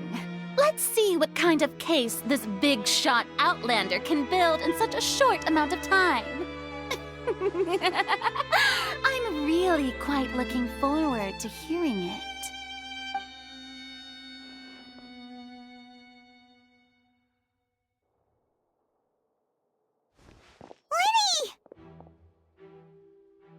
Sorry about everything that happened just now. Were you frightened? Of course! Who wouldn't be scared after witnessing an accident like that? Yeah, I'm a little shaken up myself. How could this happen? And poor Cal. I know you already claimed that you would defend me, but now it's just us talking. Tell me, do you think I could possibly be the murderer? Good to hear. Thank you so much for trusting me. I'm sure everyone sees me as the biggest suspect at this point. But if you ask me, the whole thing is mysteries layered upon mysteries, such that all that's left is confusion. I don't know whether what happened there on the stage was purely an accident or not, and I don't know why poor Cal was in the box. As for how that girl chosen from the audience could suddenly disappear, I'm afraid I don't have any answers either. If someone tampered with my performance, then we need to figure out what they did. Even a skilled and knowledgeable magician like myself couldn't pull all that off in just 1 minute. Which is precisely why we need to investigate! As this book says, the impossible could not have happened. Whatever happened must have been that which is possible. Paimon bought them when we were reading at the bookshop in the city earlier. Pretty cool, huh? Don't worry, Paimon used her own savings to buy them. It wasn't from our travel funds. I think they look cute on you, Paimon. You have good taste, Lynette! That's the right attitude. Feeling depressed isn't going to help me now. I need to get back to my normal self. But with the guards watching our every move, it's going to be especially difficult for Lynette and I to prove our own innocence. Good thing you agreed to be our attorneys. Thanks for that. We'll be counting on you. Yes, thank you so much. Yeah, just leave it to us. Oh, since we're going to start investigating, Paimon has a question first. Where did Lynette go during the performance? Ah, well, I'm afraid that would involve some of our essential trade secrets as magicians. The secrets behind our magic are past saving, Linny.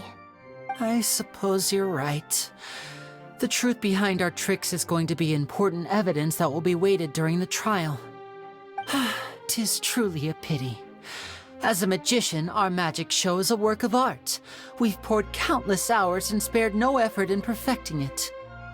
But if revealing our secrets will help you uncover the truth behind what happened, then it will be well worth it. We should go somewhere else if we're going to discuss our magic tricks. We'll go speak with the guards, and in the meantime, you can go investigate the stage and the seating areas. Alright, let's go have a look while the investigation teams are still here. Detective Paimon is on the case!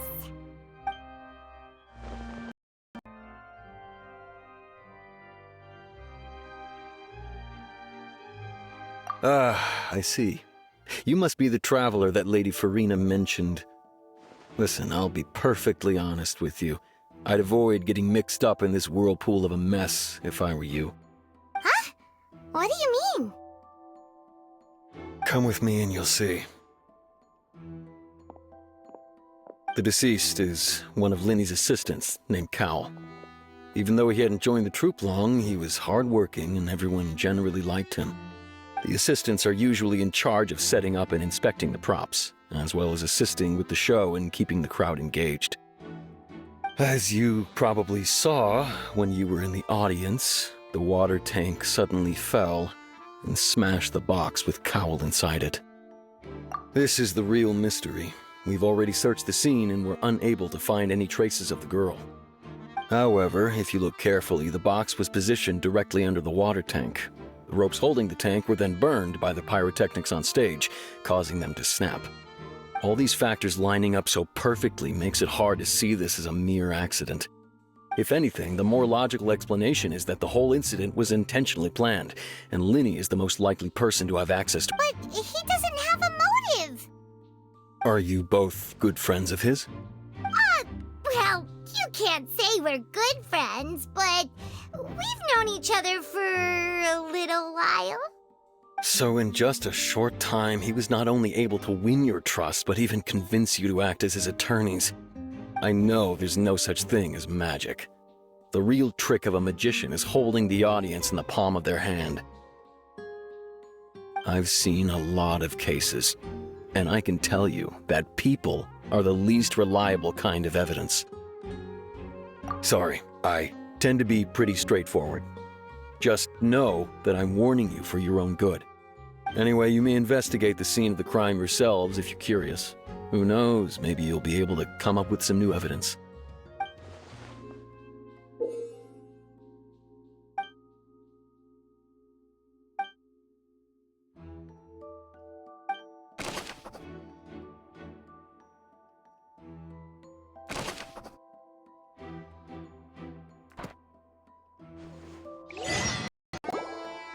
So this is the rope that broke and caused the water tank to fall. The rope looks pretty durable.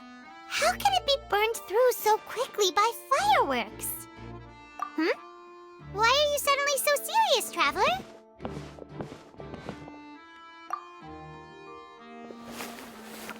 Whoa. Look! This bit is made from different material! Most of it was burned away, but there's still a little bit of it left. Huh. So if a rope meant to hold something was made with that kind of material in it, then that means... Wait, why don't you write all this down? Let's take notes.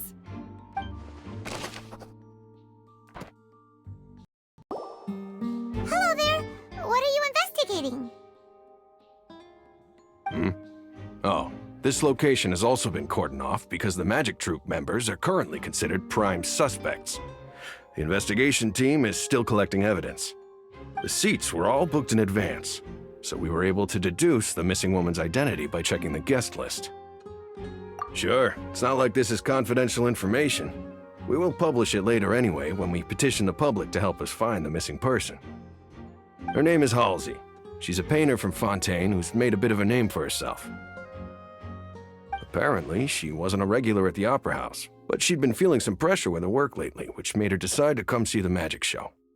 The Magic Troupe members all claim not to know her, and we have looked into her social connections. It seems that she has no personal grievances or conflicts of interest with the suspects. Simply put, she wasn't related to the Magic Troupe at all, which matches the features of the previous serial disappearances. Were the victims of previous cases also chosen at random? That's how it seems to us, in any case.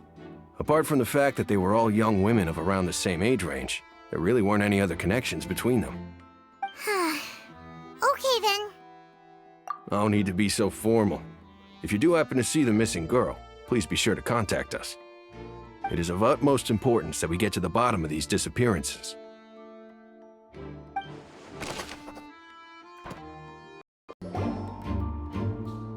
The investigation team has some new findings. Turns out there's an issue with the random number selector after all. See, I told you. What if the machine picked some big guy's seat? You think the murderer would have still made his move then? and Lynette with their side of the investigation. What were you saying about the number selector? There's something wrong with it? You're trying to help them? That'll be a tall order. Lenny used the machine to pick a random member of the audience during his performance, right? The lucky girl that later disappeared. Well, we thought there might be a serious problem with the machine, so we had it taken away for further inspection. It turns out that the seat number it picked wasn't random at all. The machine picks that same number every time.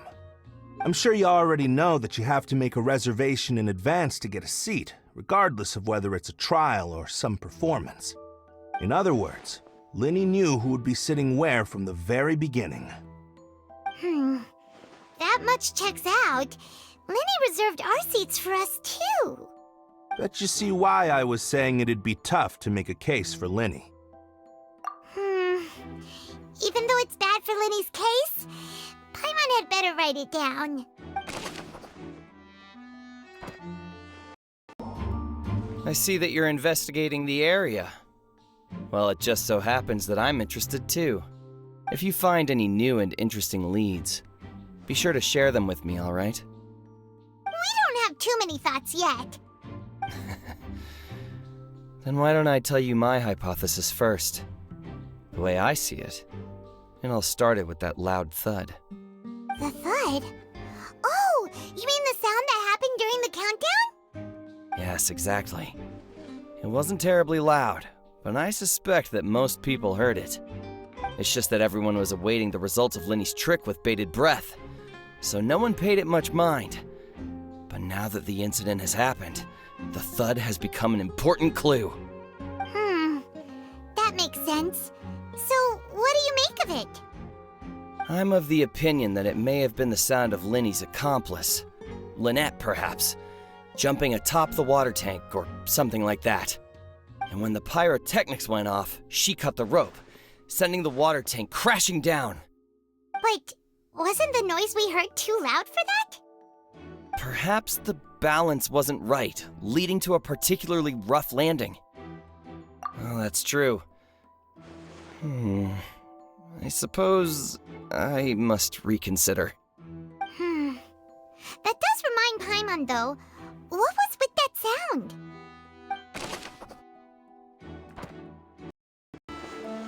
Hey, you! Yes, both of you! Over here! I've been keeping an eye on you for a while now. Huh? You mean us? That's right. If I'm not mistaken, you're also among those who wish to cut down the thorns and pursue the truth. No? And by the looks of it, you're not from Fontaine. Well, you're right on the more about that one, but who are you?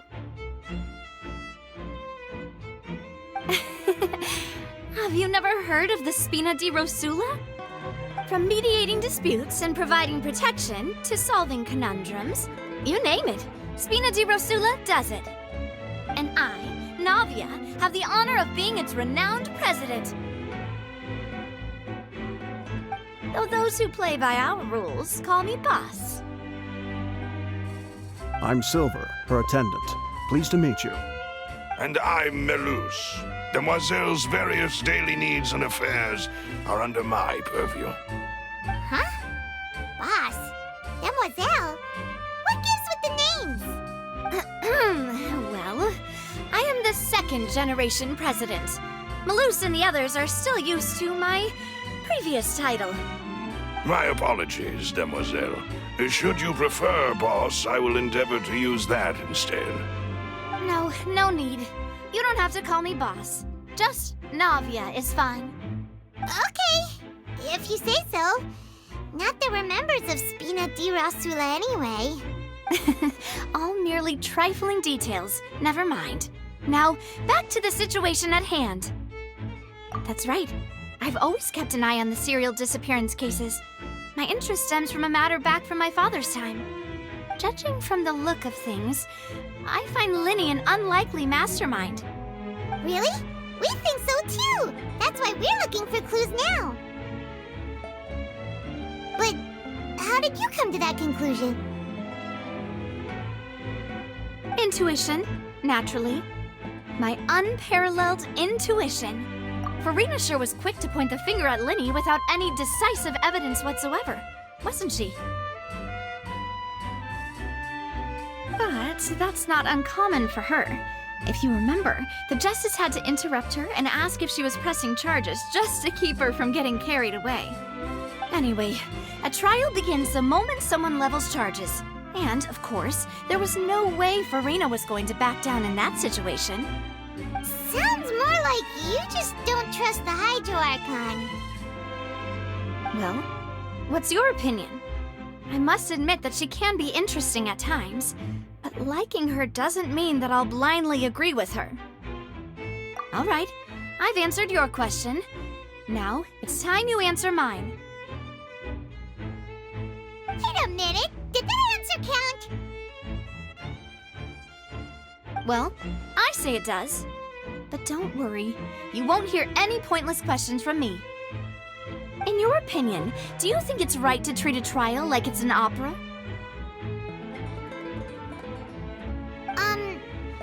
Well? And why would that be? See, Silver and Maloose? I told you they'd be different. Most astute of you, demoiselle. I, too, think that the Traveler's response was most excellent. No matter how wonderful the script or how fervent the audience's expectations may be, the trials that go on stage here must be based in fact. And if that can be done, boss, then... All right, that's quite enough, Maloose. Anyway, I like your answer. You pass with flying colors. Now, I need to make some preparations, following which our joint investigation shall commence. You two shall be my assistants. Wait! Since when did we become assistants? Oh, well, I can be the assistant, sure. Or your companion, if you like. I'm really not that fussy. That's more like it. Far be it from me to brag, but I believe that Demoiselle's intuition will be instrumental in uncovering the truth. You wish to save a friend from false accusations, and we wish to unravel the disappearances. In this sense, our goals are aligned. You have a point. You're quite the talker, aren't you, mister? And what about you over there? What do you think? You seem like you've got something on your mind. I have nothing to add. Oh, alrighty then. We'll be making some preparations first. Just be sure to let us know if they start revealing Linny's tricks. Thanks! Sorry, but no one can freely enter or exit the Opera House at the moment. If you wish to leave, you must register your identity with us first. No, we're not leaving. We're representing Linny and Lynette as attorneys, so we're investigating the case. Were you always guarding this entrance?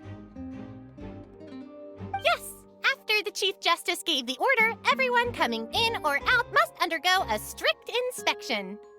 So, the missing girl couldn't have left from here. At least, not from that point on. I doubt there was much opportunity then, either.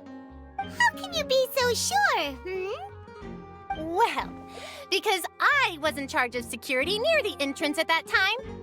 I couldn't see Linny's performance from here, which was quite a shame. Just my luck. But still, I did not abandon my post, and I stayed put no matter how loud the applause was. If someone had so much as even approached the door, I would have noticed it, let alone if they had tried to leave. We Melazines are good at that sort of thing, you know. So, it's safe to say the girl couldn't have left through here. Alright, thank you for your help. This'll be useful info.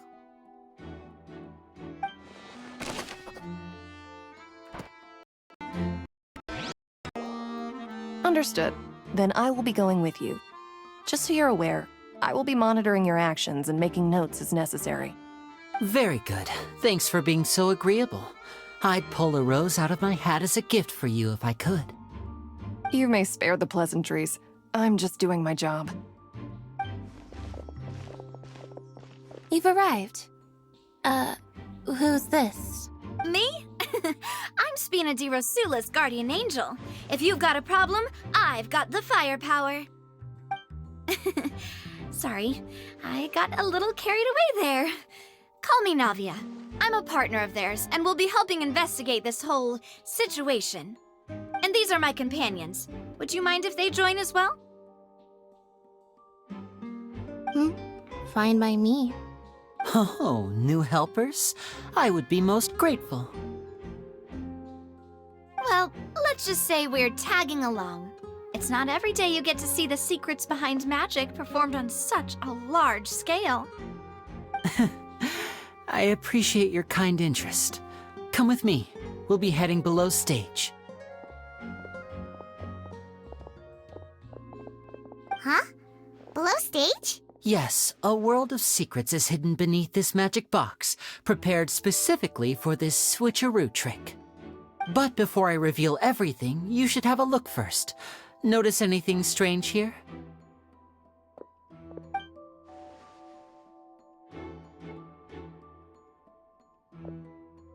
I'm not trying to be dramatic. Remembering the details of a trick will help you understand the methods used to perform it more easily. Huh. Weren't there balloons and other decorations here? Where did all that go? Ah, good eye. That said, you're still far from discovering the answer. The back? You mean the inside of the door? What's different about it? Paimon did— Very good indeed. I thought you might not be able to catch that, given that the back of this door was patterned. Those patterns are now gone, replaced by a smooth wooden board. So, if you put 2 and 2 together, what do you get?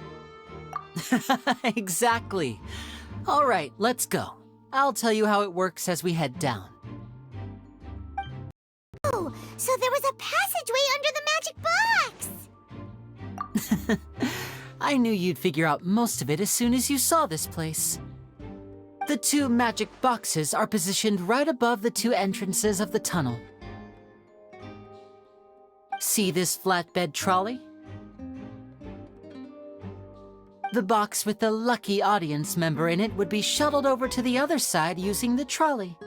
This trolley can raise and lower and even rotate, ensuring that the box will face in the right direction. I see. So that's the purpose of the box inside another box.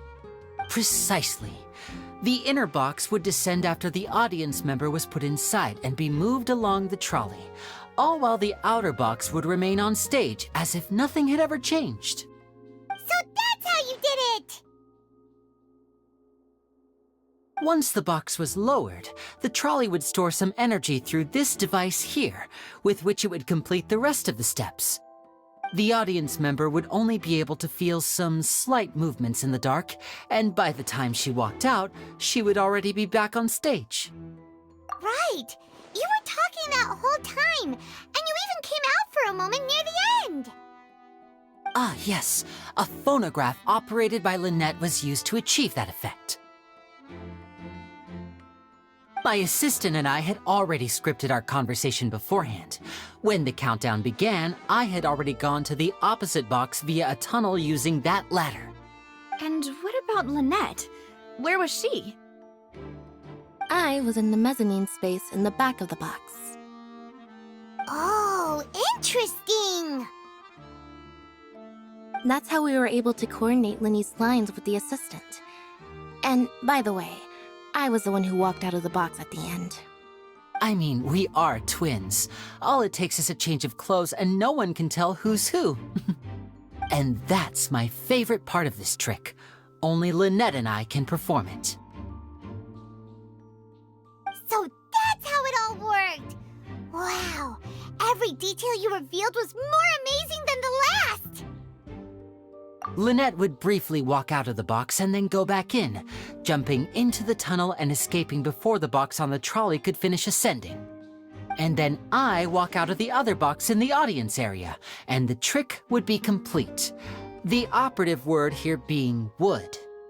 But as you saw, Cal was in the box, not our audience member. She, on the other hand, mysteriously vanished. We really don't know how that happened. If not for that interlude, this would have been an astonishing trick. I probably never would have figured out how you pulled it off. And yet, to think that someone was able to use this magic trick to commit a crime. Could we have a look around? I think we can come up with some more leads. This is the scene of the crime, so Linny and Lynette are not permitted to stay here. I'll escort them back up. Yes, of course. No need to be so strict now. I won't disappear into thin air, you know. Thanks, everyone. We're counting on you.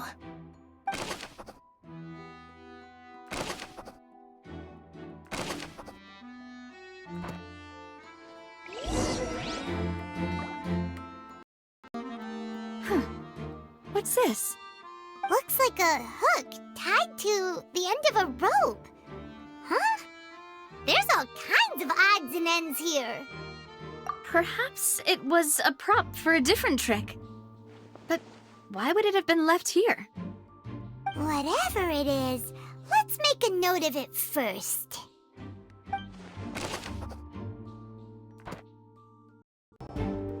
The floor is wet. Please be careful not to slip. Speaking of which, why would there be water here? Oh, Paimon knows! It's one of those tricks where you pour water into a jug and then flip the jug over only for the water to disappear. And here's a broken vase. Huh. Did the trolley knock it down while moving? That can't be.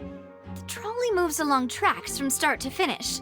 It couldn't have hit the vase at this distance. Let's note this down too and think about it later.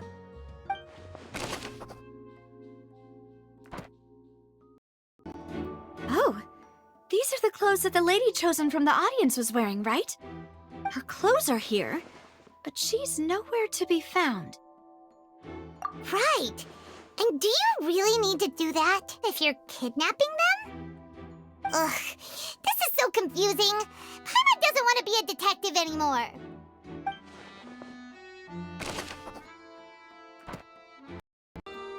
What is this place? It seems someone could fit through here. Huh. Could this have been the suspect's escape route? Alone, perhaps. But if they had to pull another person with them, the space would be too narrow.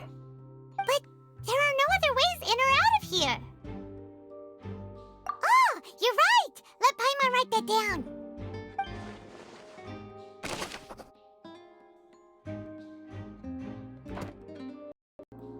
Well, we've ascertained the state of the crime scene. Let's find a place to sort out our findings once Malus returns. It seems to me that there are several things that don't add up here. Apologies for the wait, Demoiselle. So, what did the guards say? Did the criminal escape through the vent?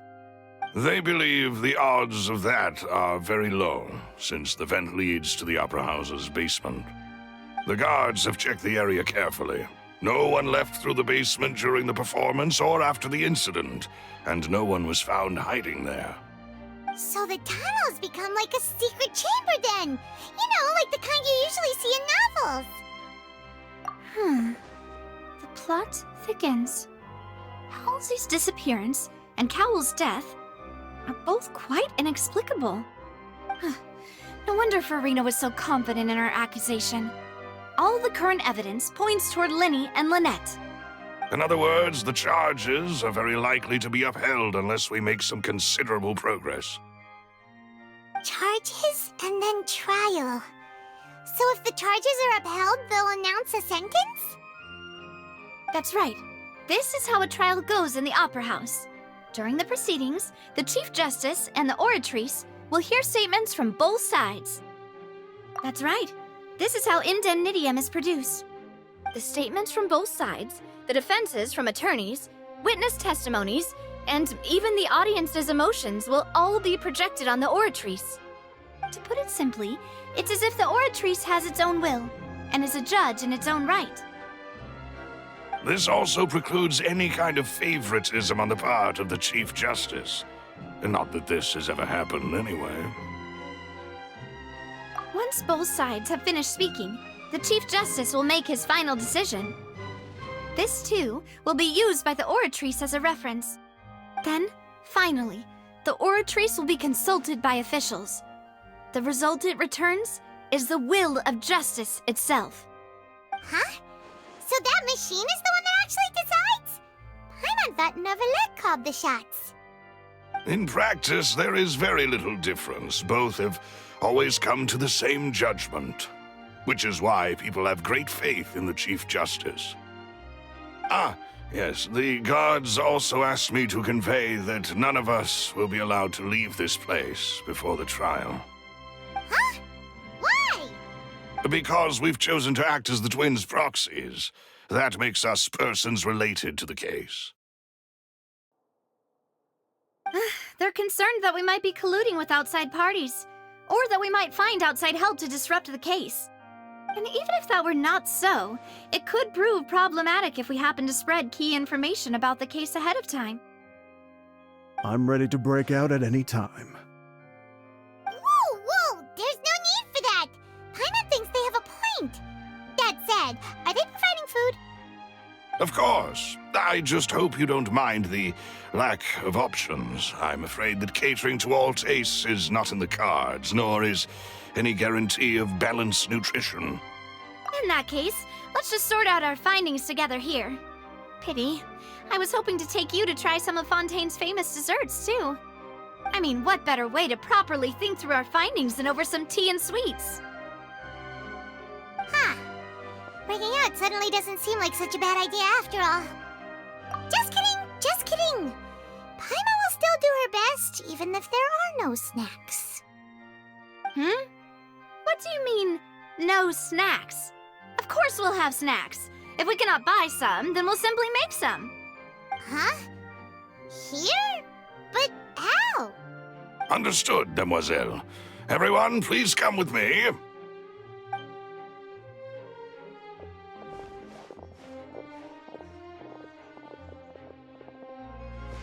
Wait, you're carrying a portable stove with you? Yes, I must be prepared to meet the Demoiselle's baking needs whenever the fancy strikes her. I have eggs, sugar, and almonds at the ready. Good work, you two. Then I'll get to it. Please sit tight for a moment. You'll get to taste my awesome snacks soon enough. These three are quite the interesting group.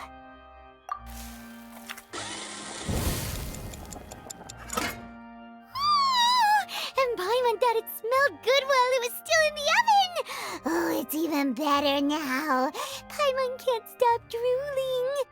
From the way you had these two guys carrying all that stuff around, Paimon thought you'd have them do more during the baking process. But you ended up doing the entire thing by yourself! Beating the egg whites, grinding almonds, everything! I was applauding. And I was giving encouraging smiles. Paimon was just thinking, aren't you worried about getting your fancy dress dirty beating egg whites and baking like this? Well, I don't think it's carved in stone anywhere that fancy ladies can only read books, sip tea, ride horses, and play the piano. I just really enjoy making snacks. Don't underestimate beating egg whites, by the way. It's a real arm workout. You also need to beat them to just the right consistency, or your macarons will crack. Anyway, give these a try, fresh out of the oven. There's 3 for each of us. Only 3? Well, eating too many sweet treats might send all that sugar to your head. You wouldn't be able to think clearly about the case on a sugar rush, would you? Tea is ready to be served as well. This is Demoiselle's favorite, strong black tea with a floral fragrance that clears the mind and lifts the spirit. No need for concern. I'm merely doing as I should. Down to business. As Paimon mentioned previously, the tunnel seems to be something of a secret chamber. However, we can assume that Linny and Lynette were not alone within it. Some criminal also occupied its sealed confines. The magician twins could have committed the crimes, of course, but they lack any logical motive. Exactly! Why would they do such a thing right when everyone was watching? The flower vase and the thud we heard during the performance could indicate some altercation between Halsey and the criminal in the tunnel, resulting in the shattering of the vase, the discarding of her clothes, and her abduction. Perhaps the criminal thought that since she was chosen from the crowd, she would be too easy to identify if she was still wearing the same clothes. Paimon thinks that makes sense, but the real trouble is... True. None of the clues we found thus far support the existence of this third person. But the only people left to consider are both technically victims, whether it's the missing girl, Halsey, or poor Cowell. Huh. Could Halsey have secretly made modifications to the magic props in order to murder Cowell before making her escape? That's right. And even if she had tampered with the setup, she would need to understand the entire trick to pull it off. Nor does she have any motive. The guard said that she has never had any dealings with the Magic Troop's members. Were we not thorough enough in our search? From the sound of things, this is turning into an impossible case. Your macarons are amazing though, Navia. They smell great! They're nice and crisp and super sweet! They are my specialty after all. And I see you've already had 5 of them. What? 5? Oh, that can't be right. Paimon only counted 3, honest! Please don't worry about it. At my age, a few less sweets might actually be a good thing. No. Being greedy is one thing, but Paimon knows how to count. Besides, Paimon knows that if she ate too many, then others wouldn't have enough. Wait, even you don't believe Paimon? How could you? If Paimon ate those 2 extra macarons, then may they turn into stone in her stomach! All right, we get it. Well, I suppose one of us might have gotten too engrossed in our chat and eaten them by mistake. No big deal. Maloose, set up the stove again if you would. Huh? What are you doing? Making sure everyone gets 3 macarons, of course. Exactly. We don't want to trouble you. As you wish, demoiselle. And I have the egg, sugar, and almonds. Well, this really is your hobby, huh?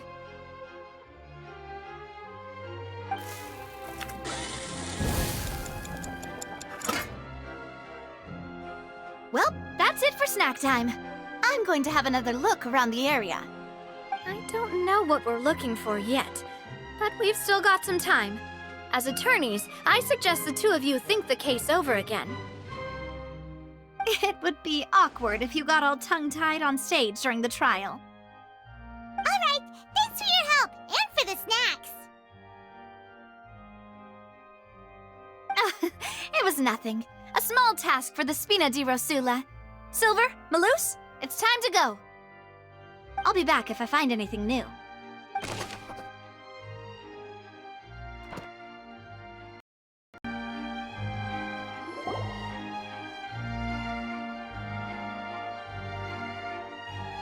What do we do? The whole situation is so confusing. Good plan. Impossible things don't just happen. We'll get to the truth one way or another. Just relax. Even if everyone else suspects Lenny and Lynette, at least we will be supporting them from the stands. Besides, I doubt Farina understands any more about what happened than we do. Thanks, Navia. Well, we'll be going then. Best of luck to you.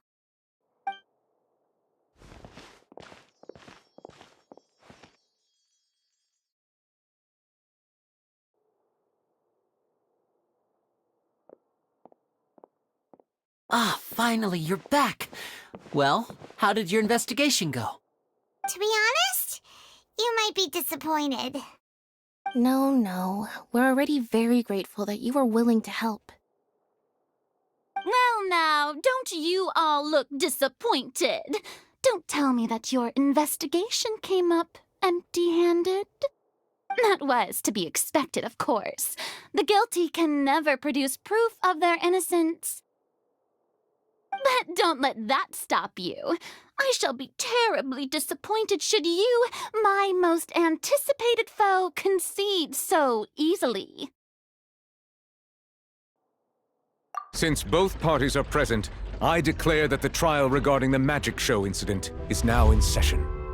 Firstly, in order for the audience to understand the causes and results of the incident, could we please have Mr. Linney explain the trick? Yes, of course. I will explain while Lynette demonstrates on stage. All the necessary items have been prepared.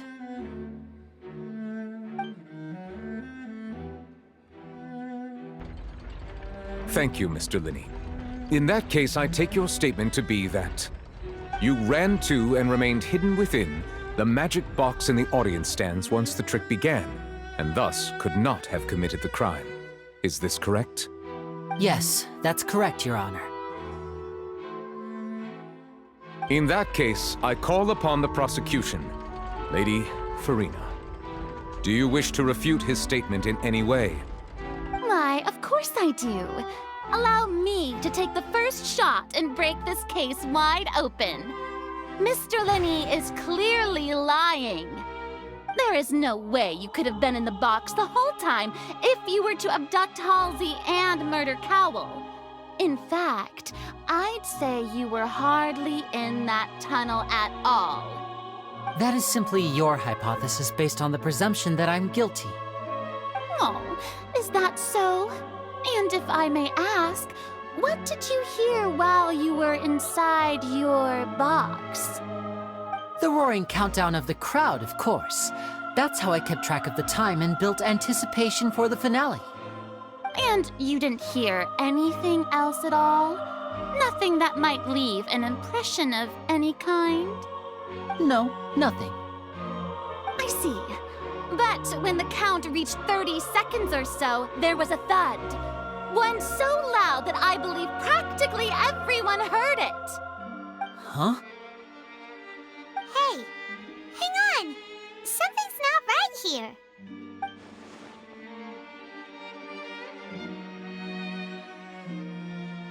Yeah, I'm sure he could have heard a noise that loud from inside the box. I was right by the box, and I definitely heard the thud. Look at those scales. Could those mean... Well then, ladies and gentlemen, allow me to use the words of the magician himself. You never know what can happen in the blink of an eye. Indeed, it seems his alibi can also collapse in the blink of an eye. Of course, I have armed myself to do far more than smash your alibi. Confidence cannot go unfounded, and my foundations are rock solid. Tell me, aren't you and Lynette actually from the House of the Hearth? The House of the Hearth? No wonder they did something like this. So the serial disappearances were the Fatsui's doing. Now it all makes sense. I've got a feeling that what happened on stage probably wasn't just an accident. That's irrelevant. Our identities have nothing to do with what happened. Indeed. Then perhaps you could tell us everything that happened during that 1 minute.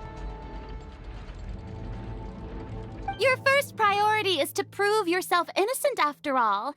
I'm sure there is little that needs to be kept secret now. Unless your script already has holes in it. The Outlander is speechless.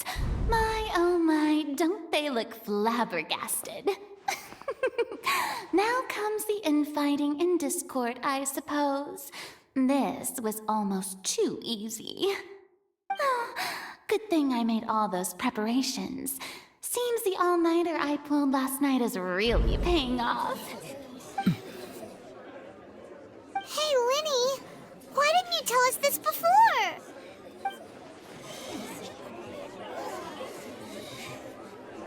Order! Order! Mr. Linney, allow me to re-establish the facts. Lady Farina has raised 2 points. First, when the thud was heard in the Opera House, you were neither in the box nor the tunnel. Second, you and Ms. Lynette are both members of the House of the Hearth. Are these claims true?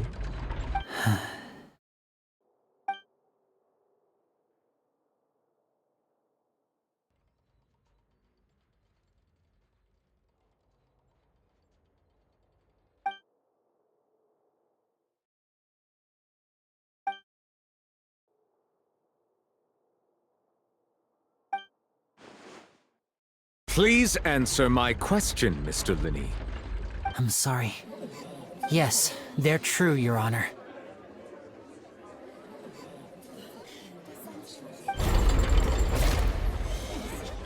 I knew it! Well, that's it. We might as well move on to the sentencing already. What should we do now? Granted. In that case, what is your request? Is that really necessary? They're already as good as guilty. The defendant deceived their own attorneys. What is there left to discuss? Order! Order, I say! Your request is reasonable, and we shall adjourn. This trial will reconvene in 1 hour. So you would stick to Mr. Linney's defense even after knowing what you do now? You certainly have more professionalism than I thought. In that case, my dear audience, let's allow the joy of victory to steep for a little while longer.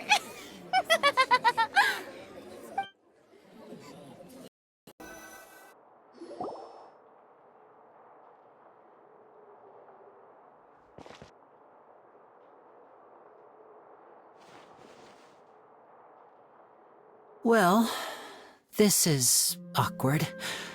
I didn't think the Hydro Archon would dig all that up. I'm sorry, Traveler and Paimon. Yeah, sorry. Paimon doesn't know where to start. We trusted you two. We based our entire reasoning on the assumption that you weren't bad guys. Not to set the wrong tone or anything, but Paimon's really mad! I'm very sorry. I know you're angry, and reasonably so, but please, let me explain. I know you've clashed with the Vatui several times before. I wouldn't be surprised if just hearing the word is enough to make you upset. But our organization is very, very large, and the Harbingers have very different personalities and goals. Right now, we want to save people. As many as we can. That's right. I'm sure we're on the same page when it comes to this nation and the disaster that its people might face. I knew if it weren't for our respective identities, we could become good friends. That's why I didn't wish to flat out lie to you, but chose to hide some details instead. The truth is very important, but being completely transparent about everything would see us spending more effort than we need to. Right. So, you be the judge. Heck, if I were you, I fear that I'd even struggle to trust me at this point. You met a Fatus who works as a magician, a trickster by trade. All by coincidence, too. But still, I'm asking you to trust me. I am no criminal. At least, not in this case. Sorry. Please forgive us. Well, you both say that, but... Right, let's hear your answer first, and no lies now! Of course. I'll answer any question you ask. We've been trying to find out how the Oratrice operates.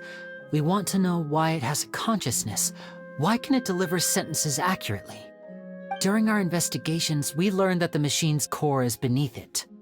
From that moment on, Lynette and I have been designing this box swap trick with the objective of getting close to the core. Is that why you needed a whole minute? That's right. In truth, the audience would take about 75 seconds to count down from 60, while I would only need 15 to get to the opposite box.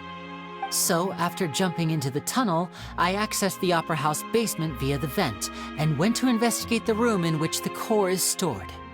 That air vent was created during the construction of the tunnel specifically to execute this step. Well, nothing. As soon as I reached that room and was about to investigate, I heard someone's voice. Which should have been impossible, of course. I was quite certain that I was the only one in the room. That voice seemed to recognize me and tried to speak to me. I chose to err on the side of caution and retreated the way I came. On the way back, I saw the broken vase and the clothes on the ground, but the countdown was almost finished, so there wasn't time to give it any thought. After that, the homicide occurred just as you saw. Well, that explains why you didn't hear the thud. Because of that prophecy I told you about, of course. We must know all we can about this nation's secrets in order to deal with that prophesized crisis. That's the only way we can save everyone. So, there you have it. The whole truth. I swear, I didn't hide anything from you this time. It was never my wish to proceed under this cloud of mistrust either. But like I said earlier, you can be the judge. If you want to leave because you don't trust the Fatui, there's nothing I can do to stop you. Well, Traveler, you decide. Paimon will follow your lead however you choose. Okay, thank you. Thanks for giving us a chance. The current problem is that the scales are tipped pretty badly against you two. If we want to refute the Hydro Archon's accusations, we're gonna need a seriously watertight defense. Huh? Oh, Paimon thinks she gets what you mean.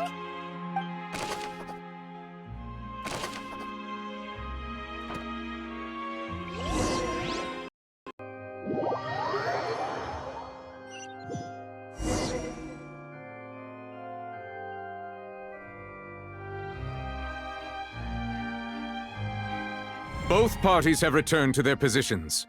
Let us continue the trial. When last we left off, Mr. Linney acknowledged the new evidence presented by Lady Farina as fact. Therefore, Lady Farina may continue stating her reconstruction of the events. Ugh, that took long enough. Now then, if everyone would lend me their attention. At this stage, let's revisit that scene from Linney's perspective.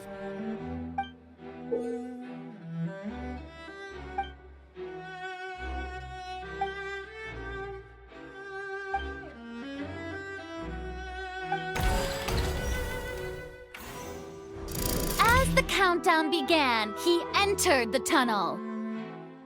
When the flatbed trolley passed, he opened the box and got into an altercation with Halsey, which caused the loud thud.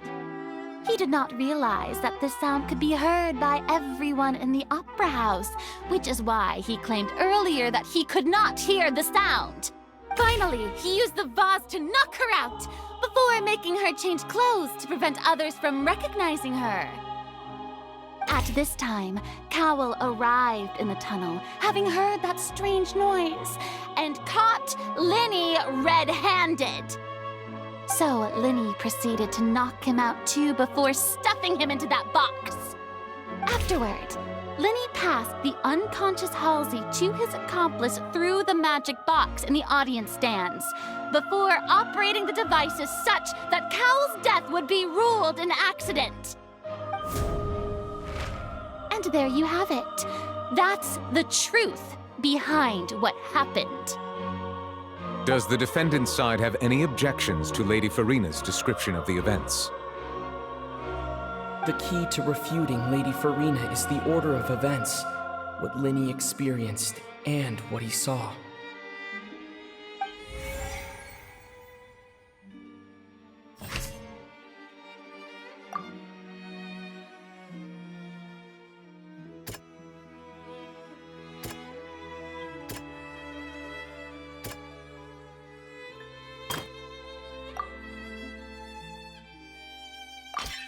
According to Linney, he left via the vent after entering the tunnel. he couldn't have had that altercation with Halsey.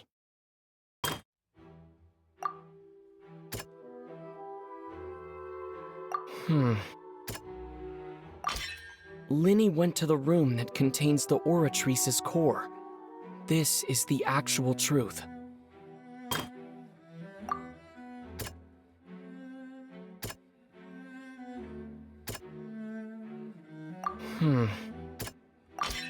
Linny did not take part in the underground altercation. He only witnessed traces of the aftermath. Attention! Ace Detective Paimon has something to say! When the countdown started, Linny did indeed go into the tunnel.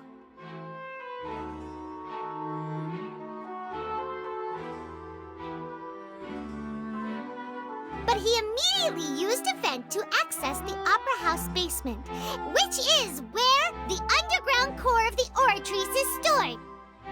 Once he reached that area, he heard a voice in what should have been an empty room.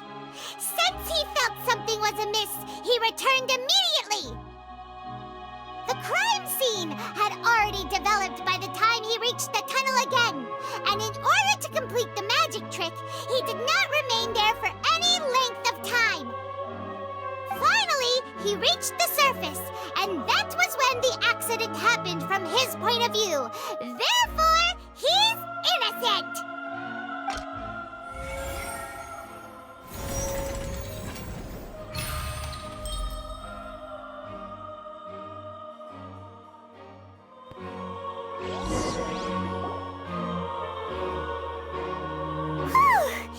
Paimon did it! Paimon actually managed to say all that! Wasn't it awesome? In other words, you believe that he knew nothing of the incident? That's right! My reasoning? If that's the case, then if Cowell hadn't entered the tunnel, who was the entire setup meant to kill? Assuming that what you say is true, Linny only needed to kidnap the young girl to cause a new disappearance case. What would the point of killing someone on stage be? Oh, they have a point. That's right, you tell them! And that's why they're partners of mine. They've managed to turn things around. Oh, well, your denial is very strident, I'll give you that. But what proof do you have to back your claims? Of course I do. If he had been in the magic box the whole time, how could he have not heard that sound? Why do you ask? You're saying that he wasn't?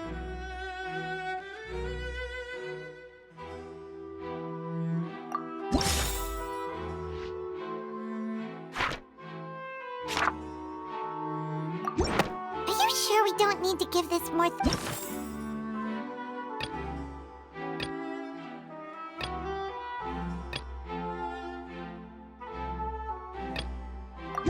Are you sure we don't need to give this more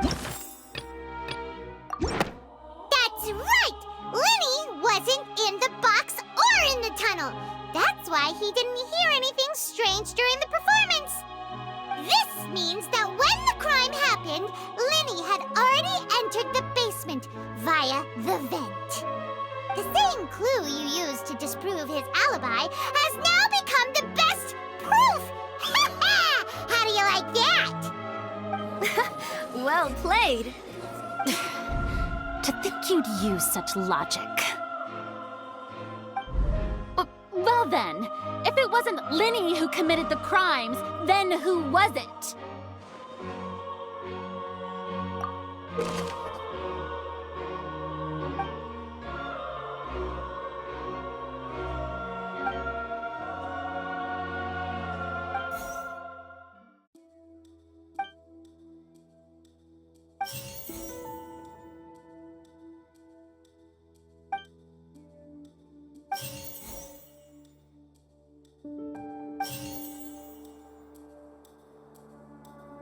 The deceased's name is Cowell, Linny's assistant. He would have been able to tamper. Could there have been a third? Halsey is the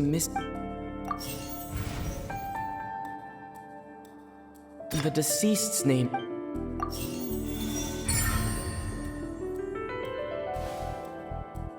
Huh? That can't be right. Are you serious?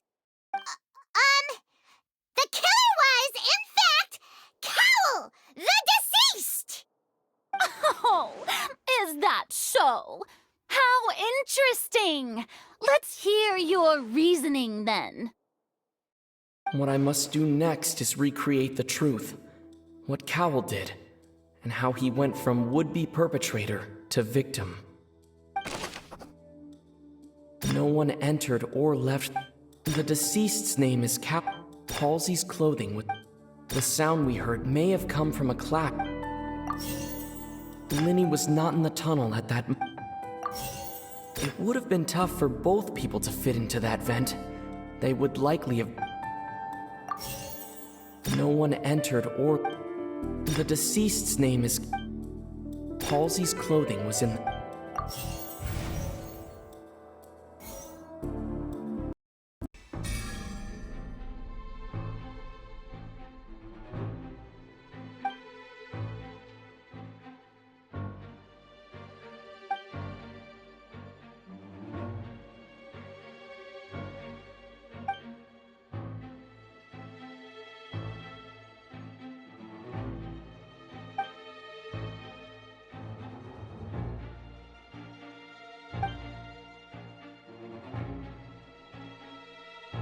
What's wrong, Traveler? Are you still having trouble figuring things out? I see how it is. So this was all just a bluff. And here I thought you had something to show for it. But it seems you're still far from the truth. Look, since we're at a dead end, why not consider a different track? Just like the trick as it transpired, the end result must have been utterly different from the magician's initial design. If only we knew how Halsey disappeared. Well, that would be nice, but the tunnel only has 3 exits, and none of them seem very likely. And it's not like this is a magic trick where you can just make a real live person disappear. You know, like you did from that water tank, Lynette. Excuse my interruption, dear opponents, but do you not see that the crowd is growing impatient? There is no greater sin in this opera house than an awkward delay in the performance.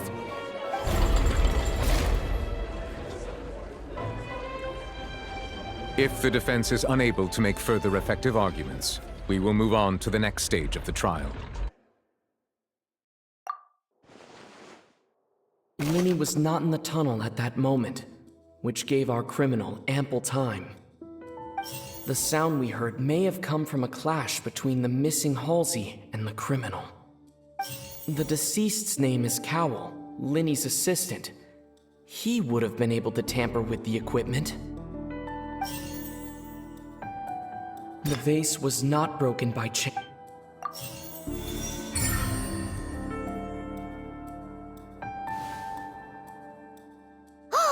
Paimon gets it! It all comes together if Halsey disappeared instead of being kidnapped. Lynette escaped from the water tank, vanishing gradually and leaving only clothes behind. If there's a similar method where a person could be transformed into water... Just a moment, please. I do hope you know how preposterous you sound at the moment. How could a person ever be transformed into water? This is reality we're talking about here, not some magic trick. Must we really? I should think that of anyone. Your friend Linny already knows this truth very well. Magic tricks are ultimately just illusions and misdirection. But Halsey's disappearance is very real. We're talking about 2 completely different things. Even so, I trust the Traveler's judgment. The truth must be out there somewhere. Perhaps some new line of reasoning may open if we try to gather all the focal points that don't make sense. Since Cal was the deceased, we haven't placed much attention on him. But given that we aren't making much progress with the case, it wouldn't hurt to have a look at his belongings, would it? People really do come up with all sorts of harebrained schemes when at the end of the rope. The way I see it, your suggestion that we broaden the scope of our investigation is nothing but a tactic for stalling the trial. Nevertheless, I believe that this is a reasonable request on the part of an attorney. Since the trial does indeed appear to be at an impasse, I believe that additional evidence may help us make more progress. Guards, please step into the lounge and examine the personal effects of the deceased, Cowell.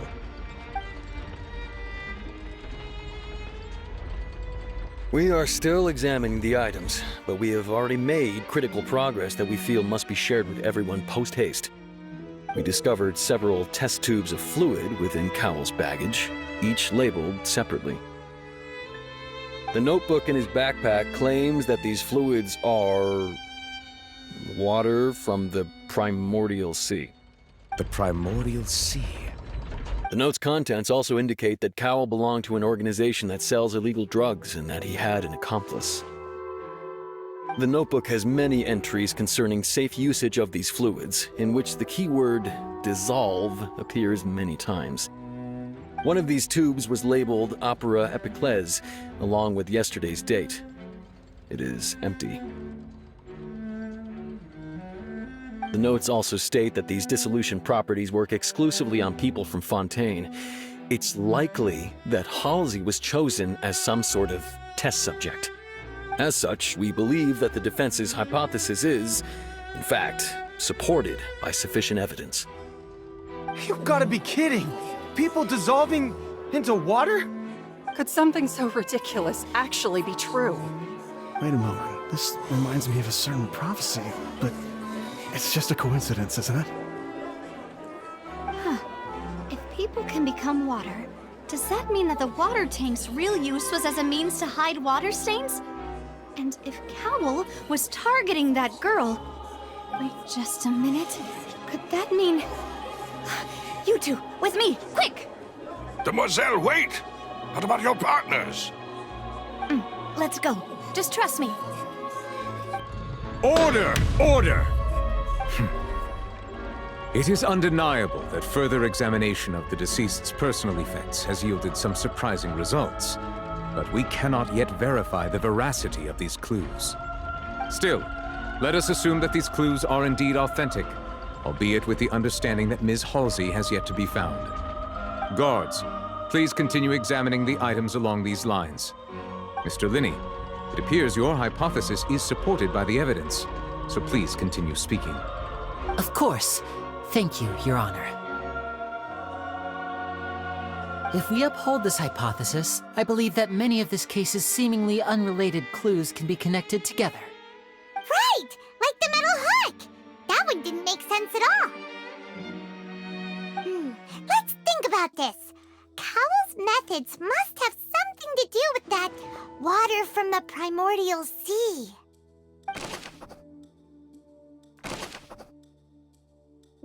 The deceased's name is Cowell. The rope that held the water tank up was lit by the fireworks and snapped. Now it seems like the hook rope was... Lynette was in the magic box. I remember there was something else within the deceased's name. The water from the primordial... Lynette was in the magic box on stage the entire... The rope that held the...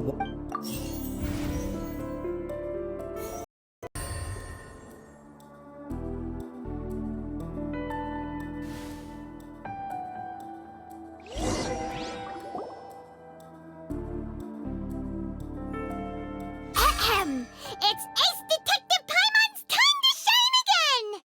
In the original plan, Cowell would tamper with the water tank rope and the number selector securing his target.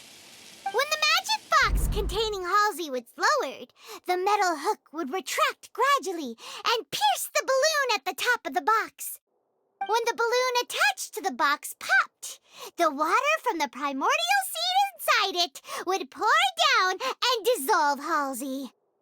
Afterward, Cowell would enter the tunnel and break the flower vase to conceal the water inside the tunnel, with the remaining evidence being covered up by the water tank on stage. But he encountered something unexpected in the tunnel, and wound up being fatally hit by the same water tank he meant to use to cover his tracks. Huh. That does make sense. That actually links together a lot of the more confusing pieces of evidence.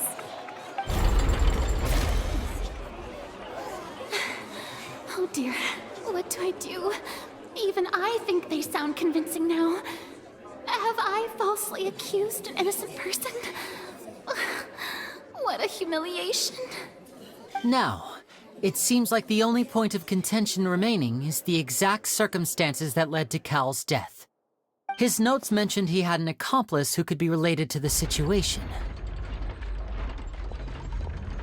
On that note, the guards have just contacted me indicating that they uncovered new evidence. I shall now invite him on stage to share it with us. Thank you, Your Honor. We were just inspecting the luggage of the other people involved in this case. And we found an identical sample of the water from the primordial sea among Linny's personal effects. What? That can't be. Oh, I see. Well, how wonderfully comedic to have your own counterattack only to come back and wound you. Does this not clear all doubt? My dear citizens, my loyal audience, allow me to present my reasoning and bring this performance to a swift close. Linny did not need to take part in the dissolution of the young woman at all. Indeed, he did leave the scene via the vent. Having made modifications to the props beforehand, his accomplice Cowell then caused Halsey to vanish using the water from the primordial sea. But upon his return, in cruel avarice, Linny desired sole credit and prepared to do away with his partner in crime. Ultimately, he knocked Cowell out, and the tool meant to cover the crime up also became a murder weapon. Now, as much as I regret having come to such a viciously straightforward conclusion, it does seem that the famed Fatui is quite the cold-blooded and ruthless organization. Am I right, Mr. Linny? We've used up all the evidence we collected. There's no way for us to make a rebuttal here. Is this the end of the road?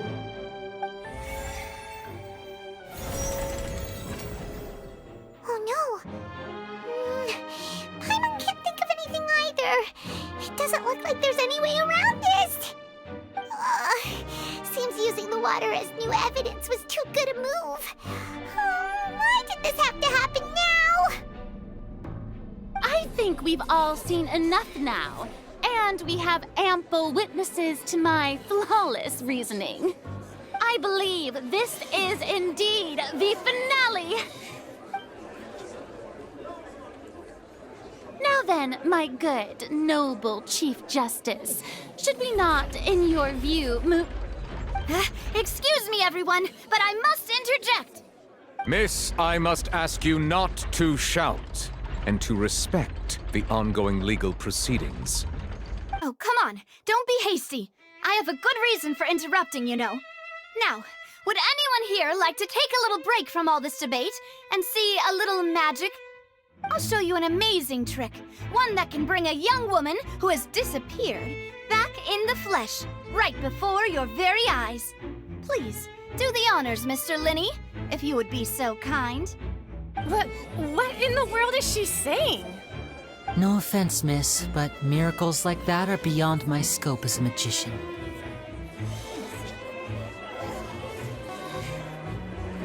Come on now, don't be silly. Magic is all about misdirection, isn't it? It often conceals the truth while presenting a fascinating illusion. But once everyone believes the illusion, can't magic reveal the truth to them once again? And wouldn't such a trick be the most marvelous finale to today's performance? Come on, Lenny and Lynette. Give it another go. Don't worry. Spina di Rasula has made the necessary arrangements on your behalf.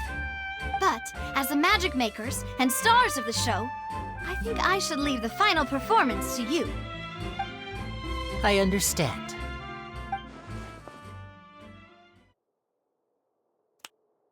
And voila!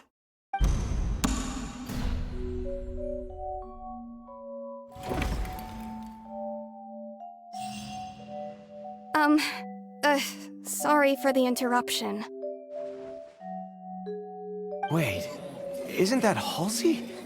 So the whole thing about people dissolving wasn't true after all? To be clear, I'm only here because this person told me that if I testified, the merit of doing so would lessen my sentence. I was hiding outside this room listening to the proceedings because I was afraid that I would be the one put on trial. I was just feeling happy that no one had noticed me, and then before I knew it, she caught me. That'll teach you to underestimate us three. Where should I begin?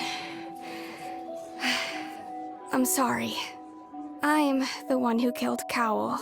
I admit it. What? Why? Firstly, my name isn't Halsey. It's Lillian, and I'm originally from Mondstadt. I heard that Linny's show was gonna be a real thriller, but I missed the chance to buy a ticket, so I stole one. That's how I make a living. I steal stuff here and there. And I'd never been caught before. But I was noticed at the harbor a few days ago, and I barely got away. Linny was the one who caught me in the act. Hey, no wonder you look familiar. So you were the thief! Liddy even mentioned that you were pretty skilled. Well, and I thought that would have been the end of it, but then the number selector chose me. He even mentioned the Fortress of Meripede. That's a prison, isn't it? So you can imagine how shocked I was.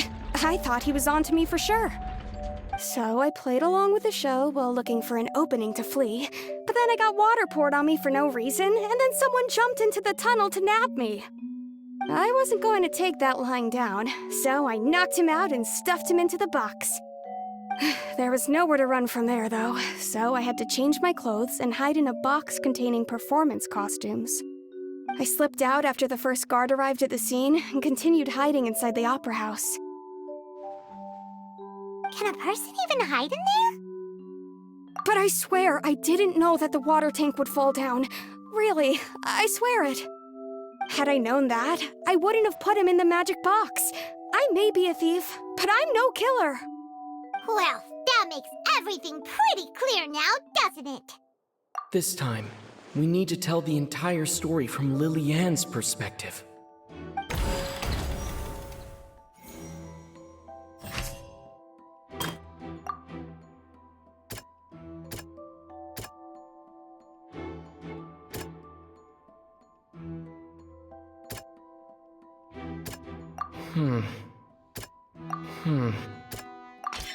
The strange sound wasn't from a fight. It was Lily-Ann's attempt to break out when she was frightened.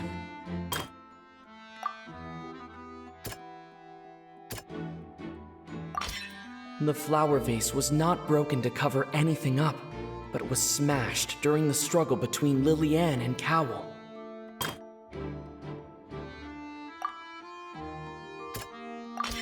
Lily-Ann was afraid that she would be recognized if she left, so she changed clothes and hid, biding her time. Just what one might expect of an experienced thief. And it's Ace Detective Paimon time! Having been selected out of the blue, Lily-Ann panicked. Her panic only intensified after she entered the tunnel and had water poured on her head. So she kicked the door open, producing the thud we all heard.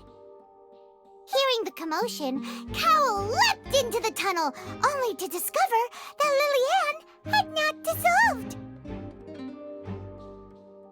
He did not know that Lillian was not from Fontaine, but was a thief who made her way in by stealing a ticket. Mistakenly believing that the water from the primordial sea needed time to take effect, he tried to force Lillian back into the box. The two broke the flower vase during the struggle, but Lillian came out on top, knocking Cowell out and putting him in the box. With no way of escaping, she changed her clothes and hid in the costume trunk until the performance ended.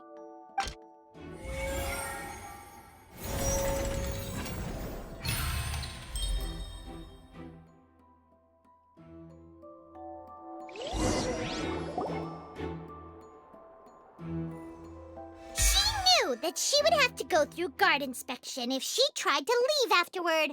So, she has been trapped in the Opera House these last 2 days. She had already become desperately hungry by the time we were chatting over macarons. So, she swiped 2 of them right under our noses. Talk about a sneaky thief. At this point, all the events that happened in the tunnel have now come to light. Ah, so that's the whole story. Bravo! Bravo! Now then, Lady Farina, do you wish to speak against the defense's statements? Please answer the question, Lady Farina. Also, if I may add, the trial has not yet ended. As such, I request that the prosecution not leave the room before the What? Are you reading my mind now? No. I have no further arguments. I admit defeat. But really, could you at least have left me with some dignity? Wow! Look at that! She's like a deflated balloon now! If there are no objections, then as the Chief Justice of Fontaine, I shall once again repeat the full sequence of events. The actual perpetrator of the serial disappearances, Cowell, selected his next victim from the audience reservation list. With some modifications to the selector, he could ensure that the pre-selected young woman would be chosen. To cover up any evidence while committing the deed, Cowell thought of allowing the water tank to fall, which would conceal the water left behind after the young woman was dissolved. He also tampered with the rope suspending the water tank, using the fireworks at the end of the performance to cause the tank to drop and hide the watermarks. He poured the water from the primordial sea into a balloon during the preparation of the magic box and stuck it to the box's lid. Finally, he passed the prepared hook on a rope through the gap in the magic box's door when bringing the young woman to said box. When the magic trick officially began, the box containing the woman was lowered into the tunnel, tightening the hook rope and bursting the balloon containing the water. If all had gone to plan, the young woman would be dissolved at this time. However, Lillian was not from Fontaine and thus fled the box with a loud noise. Realizing that there was trouble, Cowell entered the tunnel and met Lillian. Thinking that the waters had not yet taken effect, he decided to proceed. However, his opponent was more capable than he thought, and he was overcome, knocked unconscious, and placed into the magic box, and thus became his own final victim. Lillian, according to her own statements, then changed clothes and hid until the performance ended, before hiding in other parts of the opera house. As for Linny, he was in the underground structures within the opera house, and was thus ignorant of these happenings. From this reconstruction of events, we can conclude that Linny, the accused, is in fact— While there is much in Linny and Lillian's conduct that should still be investigated separately, this case, at least, can be handed over to the oratories to make the final decision.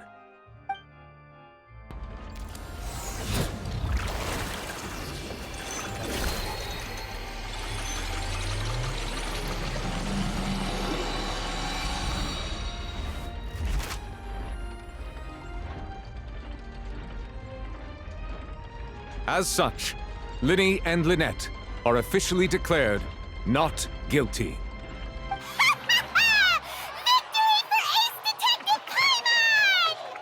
Great work, partners.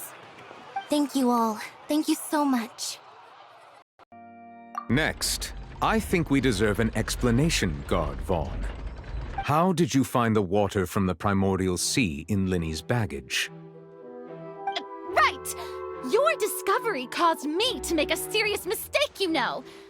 Or was that not a discovery, but false evidence that you dared to bring before this court? I suspect that the accomplice mentioned in Cowell's notes was not Linny, but you, yes?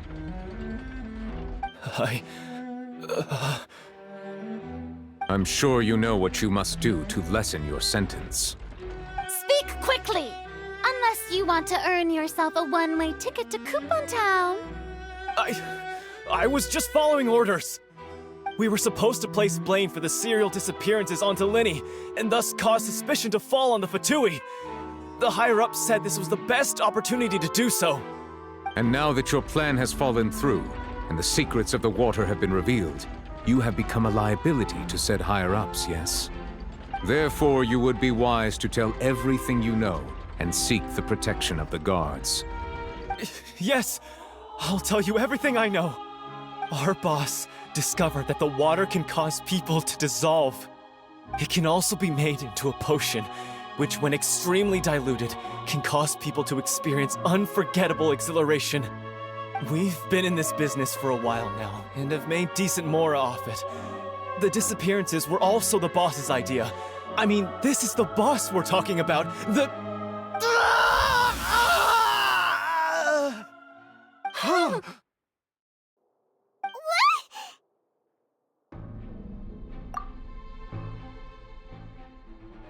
And now he can no longer talk. Such ruthlessness. I shouldn't have expected any less of them. An outrageous act. All present, please submit to inspection immediately.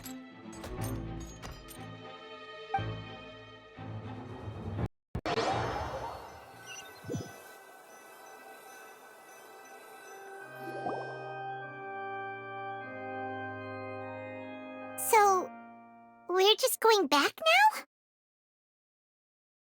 That's true, but... Traveler, Paimon, please wait. Linny... I know you may not want to speak to me right now. Maybe you don't even want to look at me. But still, let me thank you again for defending me to the end, even after you learned that I'm a member of the Fatui. I guess. But regardless, I'd like the opportunity to set things straight. I didn't approach you with any ulterior motives or ill intent. I've spoken to you as myself, just plain Linny this entire time. As for why I'm a Fatus, it's because the goals of the House of the Hearth align with those of an orphan like me. That's all. That was how Father, who you might know as the Knave, approached recruiting us back then too. The Knave? The one who controls the House of the Hearth? She's your father? That's right. And since we're here, I was wondering, would you mind hearing a story? It's about my past. Back when our parents first died, Lynette and I were left wandering the streets. To survive, I took to surreptitiously observing an older street performer who did magic. It took me several days to figure out how he pulled off his amazing tricks. I took my sister through several streets until we found a crowded corner, and we began to perform magic tricks there. To my surprise, we proved to be pretty popular, and we could at least stop worrying about where our next meal would come from for a time. But I didn't want my sister to remain a street rat together with me forever. Before long, an aristocrat came to me and claimed that he wished to take us in after watching my performances. So you went from orphans to nobility just like that? That was how we felt at first too. As if fate was on our side and we could say goodbye to those painful days. But I gradually discovered that while we were called foster children, he was really after my talent for magic tricks. He would constantly take me to all sorts of banquets to garner attention, which he would then use to expand his social circles. That doesn't seem too bad either. Better than roaming the streets at any rate. It took a while for me to realize just how dark his heart really was. After one particular performance at a banquet, I discovered that Lynette was not on the same return vehicle as me. I waited a long time after we returned home, but she did not come back. I went to that noble's bedroom and asked him about her whereabouts. The answer he gave me was, she caught the eye of the most eminent person at the banquet, so I sent her over as a gift. I mean, you'll be able to perform your magic regardless of who your assistant is, yes? Oh no. So he was gonna... But wouldn't Fontaine's laws deal with such people? As far as outsiders are concerned, this is a relationship akin to adoption or foster care, and they have their ways of escaping the eye of the law. I managed to ferret out the location of the mansion of that so-called eminent person and hurried through the night. But by the time I leaped over the walls, avoided the guards, and made my way in, all I saw was the moonlit ground covered in blood, and the knave standing there in the darkness. So, she'd already taken care of that guy. That's right. She had rescued my sister before she could come to any harm, and had even discovered several girls hidden in a basement, all of them orphans. Father, the knave, might have seen something in me, and so she made me an offer. The House of the Hearth welcomes you, for your interests align with ours. Here, none will ever betray you. Indeed, betrayal shall never be permitted here. I was hesitant to trust her. I had just been betrayed by nobles. But she was also quick to destroy the noble who had taken us in at first, giving us back our freedom. Oh, so that's how the two of you joined the House of the Hearth. She has her own plans. She has gained permission from the Tsaritsa to first use the Gnosis's power when she obtains it. She plans to use it to find a way to break the prophecy and save Fontaine. So, she believes in that prophecy too? That's right. The whole House of the Hearth is currently working to combat that crisis. Today's case has also proven that people from Fontaine can indeed dissolve into some sort of water, thus further supporting the prophecy. Everyone at Hotel Bouffe d'été, including the knave, has their roots in Fontaine. And we will always defend our homeland. To us orphans, the only connection we have left to this world, apart from our family, is our homeland. So, from small deeds like distributing magic pockets to huge schemes like stealing a Gnosis, everything is aimed at dealing with that prophecy. It's all right. I understand. The only thing I can do is relate all this to you. I just hope you can understand that even as a member of the House, I have never stopped making my own decisions, and that I believe what I'm doing is right. If you should need anything at all in the future, feel free to find me. I will do my best to help you, as plain Linny.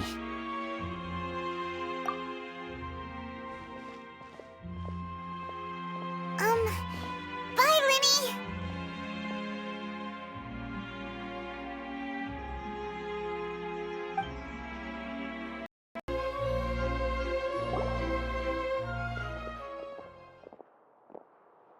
Hey there!